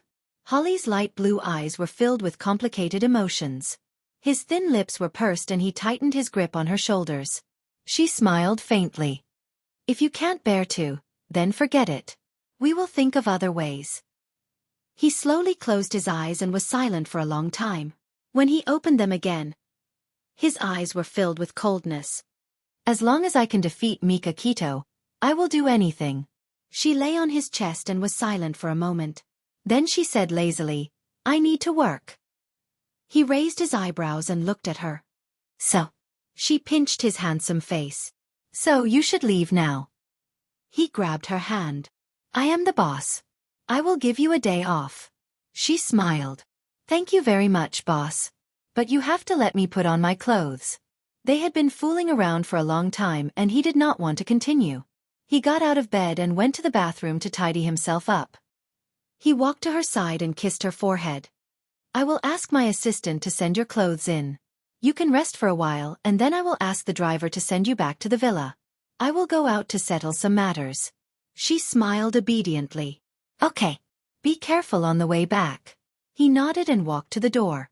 Suddenly, he turned around and frowned slightly. "Can you move? Do you need me to wash it for you?" She quickly shook her head. "It's okay. Go ahead. I will come back early tonight." He smiled and closed the door of the lounge. Shui Ruyan lay on the bed and stared blankly at the ceiling. Bailey Han's handsome face appeared in her mind. Then, it turned into Holly's face. She sighed and turned to lie on her side, curling herself up. Knock. Knock. Her assistant's sweet voice rang out. "Miss Shui, I have placed the dress in the office. Is there anything else you need?" Shui Ruyan said indifferently, "There is nothing else. You can go out first." "Okay." After her assistant left, she slowly got up and went to the office to retrieve the dress. Then, she took a quick shower and changed into the new dress. It was a very fitting dress. The corners of her lips slowly curled up. When she heard Holly's voice on the phone, he told his assistant her measurements. After Shui Ruyan finished tidying up, she took her handbag and walked out leisurely. Her assistant stood up. "Miss Shui, you are going out?" "Yes. I am not feeling well. I will go back first. If there is anything, call me." After she instructed her assistant, she left without looking back. She did not return to Holly's villa. Instead, she drove to the hospital. Shui Ruyan stood outside the nursery and looked inside through the glass. She could see a lot of Xiao Bao babies lying on the small beds. Xia Dong's baby was in the innermost position. She looked for a while but could not find it. Lying on the crib facing the glass was a foreign baby. The baby's eyes were very big and bright.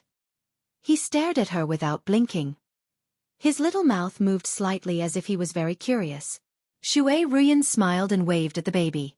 The little guy's eyes opened wider. His little mouth opened slightly and his hands danced as if he was responding to her.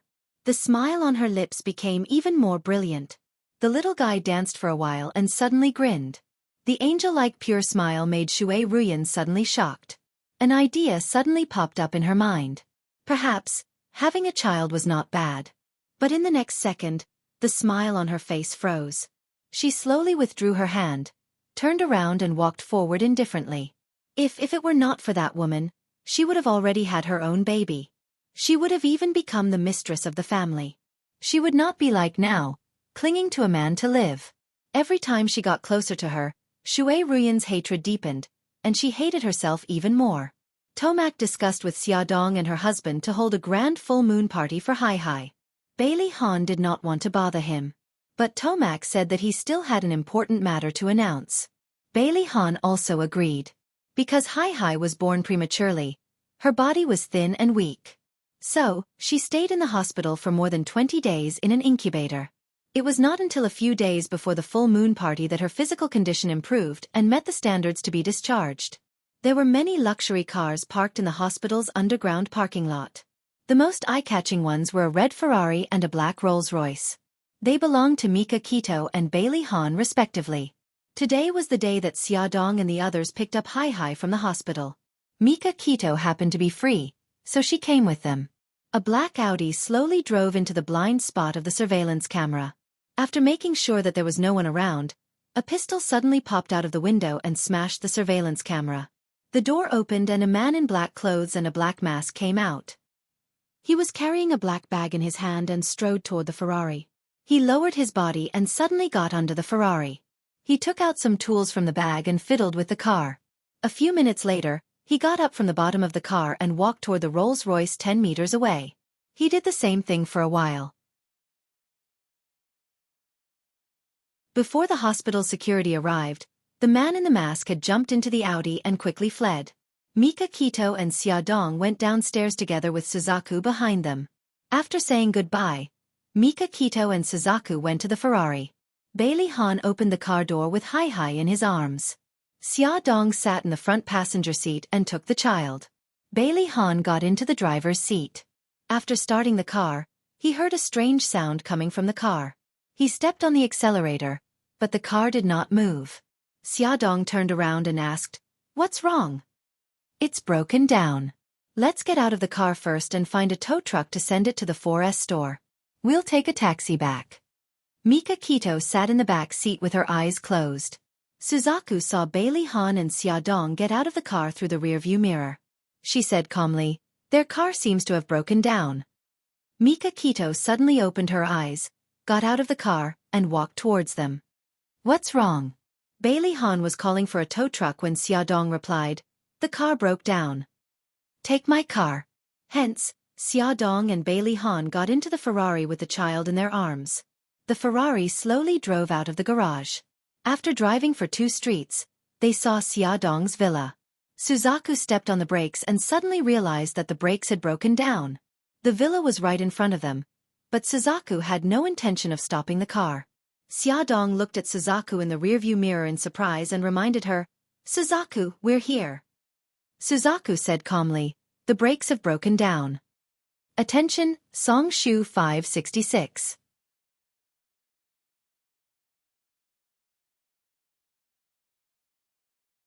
Chapter 290. What? How did this happen? Xiaodong was shocked. Bailey Han hugged Hai Hai tightly with one hand and held her hand with the other. "Don't be afraid."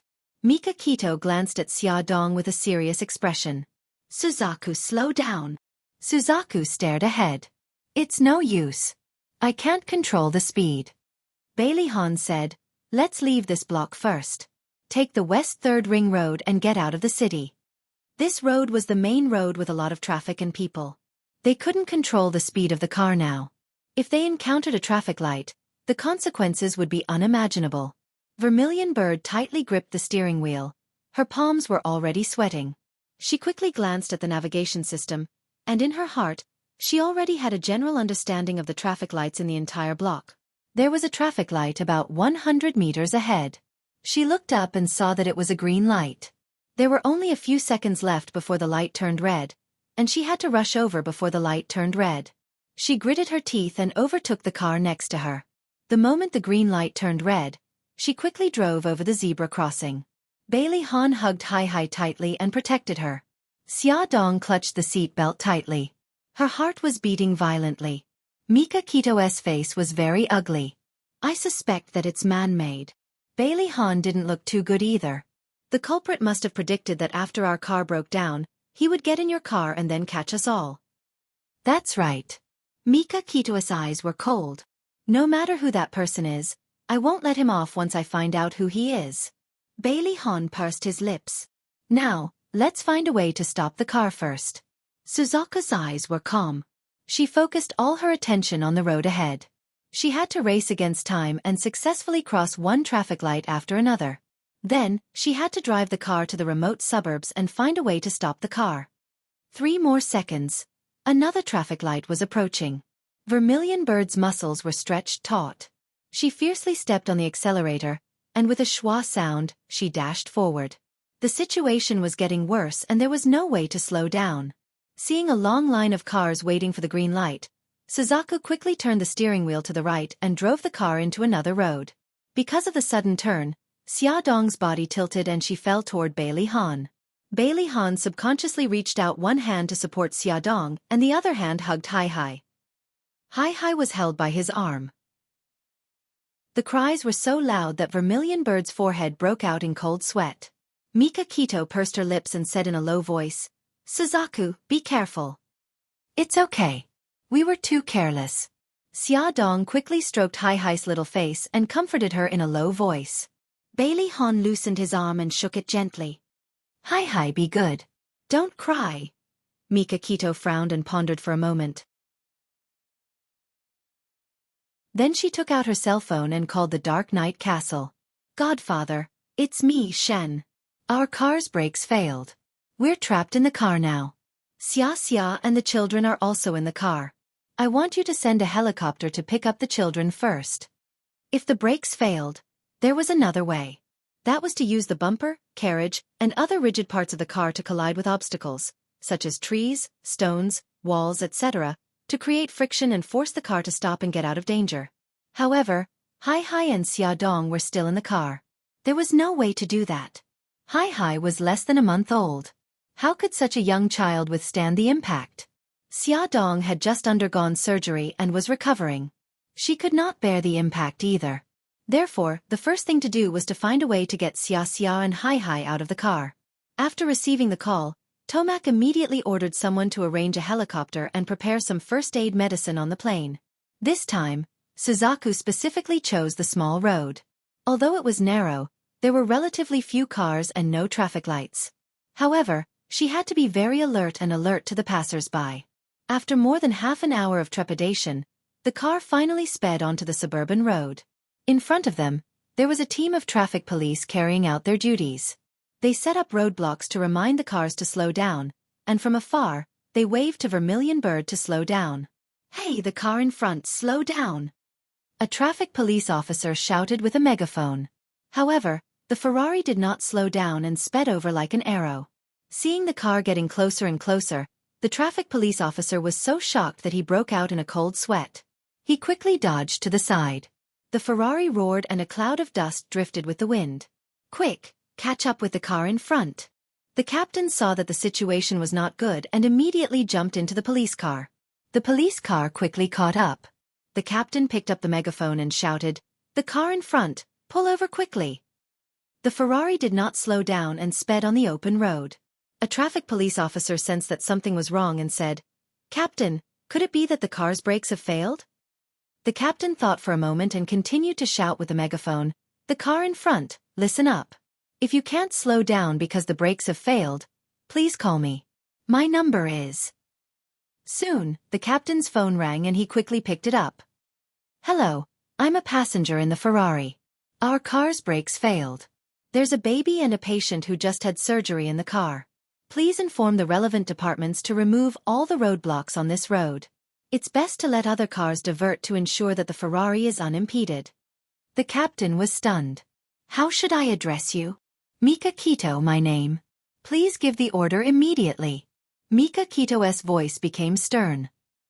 "Okay, I got it. I'll inform the station immediately." After the captain ended the call, he immediately reported what had happened to his superior. Then, he made emergency arrangements to remove all the roadblocks on this road and set up roadblocks at the exit and entrance of the road. He also informed everyone to change lanes. The Ferrari drove further and further away on the outskirts of the city. A helicopter suddenly flew in their direction and roared in mid-air. Andrew, who had once protected Xiaodong, was sitting in the pilot's seat. He was fully armed and wore an avionics headset. He contacted Mika Kito through the microphone. "Young Master Shen, this is Andrew. Please drive the car to a spacious area. I'll drop down a rope ladder to bring Miss and Miss Hai up." Bailey Han suddenly felt a little lucky that they were in Mika Kito's Ferrari. This car was a convertible. After opening the roof, it would be easier for the people in the car to climb up the rope ladder. Bailey Han asked, "Do you have a rope?" Suzaku said, "Yes, it's in the glove compartment next to the passenger seat." Mika Kito, who was sitting in the passenger seat, opened the glove compartment. Sure enough, she found a ball of rope inside. It was about the thickness of a grain of rice and was very strong. This was the rope that Suzaku used to jump on roofs and walls. At the end of the rope, there was a claw-like iron hook that could grab anything to fix the rope. Mika Kito handed the rope to Bailey Han. Bailey Han tied Hai tightly to Xiaodong's chest and said, "Honey, take Hai and leave first later. Don't be afraid. We'll help you down there." Xiaodong looked down at Hai, who was sleeping soundly on her chest. She gritted her teeth and nodded firmly. "Okay, I can do it." For her daughter, she had to do it. She grabbed Bailey Han's hand nervously. "Honey, you have to be careful too." Bailey Han smiled reassuringly. "We will." Suzaku suddenly said, "There's a pair of gloves and a pair of goggles in the glove compartment. Miss Xia, please put them on. They can protect your hands and eyes." The gloves were very thin. After putting them on, there was no obstruction at all. At the same time, they could protect Xiaodong's hands very well. According to Suzaku, the gloves were made of python skin. The roof of the convertible slowly opened. Bailey Han unfastened his seat belt and helped Xiaodong stand steadily. Because the car was moving too fast and the strong wind was blowing, Xiaodong did not feel much with the goggles on, but Bailey Han could barely open his eyes. He could only stand with his back facing the direction of the wind. Andrew looked for an opportunity to get closer to the Ferrari, but this section of the road was a mountain road and kept turning. After driving through an empty section of the road, before they could connect, there was another turn. Xiaodong and Bailey Han had no way to grab the rope ladder. "Andrew, what should we do? There's no way we can get close to the car." Ahu, who was sitting in the co-pilot seat, was sweating profusely. Andrew gritted his teeth, his eyes shining with determination. "Don't worry. Pay attention to the ground and be ready to connect at any time. There's a bridge 10 kilometers ahead. Under the bridge is a river. If the car tries to crash at the bridge, it might crash into the river. Just in case, ask for speedboat support. Ahu, contact the castle immediately." "Understood." Ahu picked up the communicator and contacted the castle. On the ground, Suzaku had also noticed the bridge and river marked on the GPS. She calculated in her mind. If they could crash at the bridge before they crossed it, even if the car could not stop, they still had a way out, and that was to jump into the river. The three of them were very skilled and knew how to swim. If there was someone to help them under the bridge, they would definitely be able to survive. However, the premise was that Xiaodong and the child had to be sent out first. Suzaku briefly mentioned her idea. Mika Kito and Bailey Han did not have any objections. Xiaodong nervously grabbed Bailey Han's hand. "Hubby, Brother Shen, Suzaku, nothing must happen to you." Bailey Han held her shoulders tightly and said in a deep voice, "Don't worry, we will be fine. Honey, after you grab the rope ladder, you must be careful." Beiteng Shen smiled and said, "Xia, I'm glad that I taught you self-defense 4 years ago. With your skills, I'm sure you'll be able to hold on to the rope ladder. Believe in yourself and believe in us. We still have to hold a 1-month-old celebration for Cece." Suzaku's gaze was still fixed in front, but the corners of her lips curled up. Miss Xia, there's something I've been hiding from you. When you were kidnapped and sold to the small mountain village, it was me and White Tiger who did it. I've always wanted to apologize to you. Miss Xia, I'm sorry." She gazed at Xiaodong through the rearview mirror. Her usually cold eyes were filled with apology. Attention, Song Shu 566. You're tuning in to the Xiaofan's Wuxia Tales YouTube channel. Don't forget to subscribe and join us on this journey to catch the most captivating stories.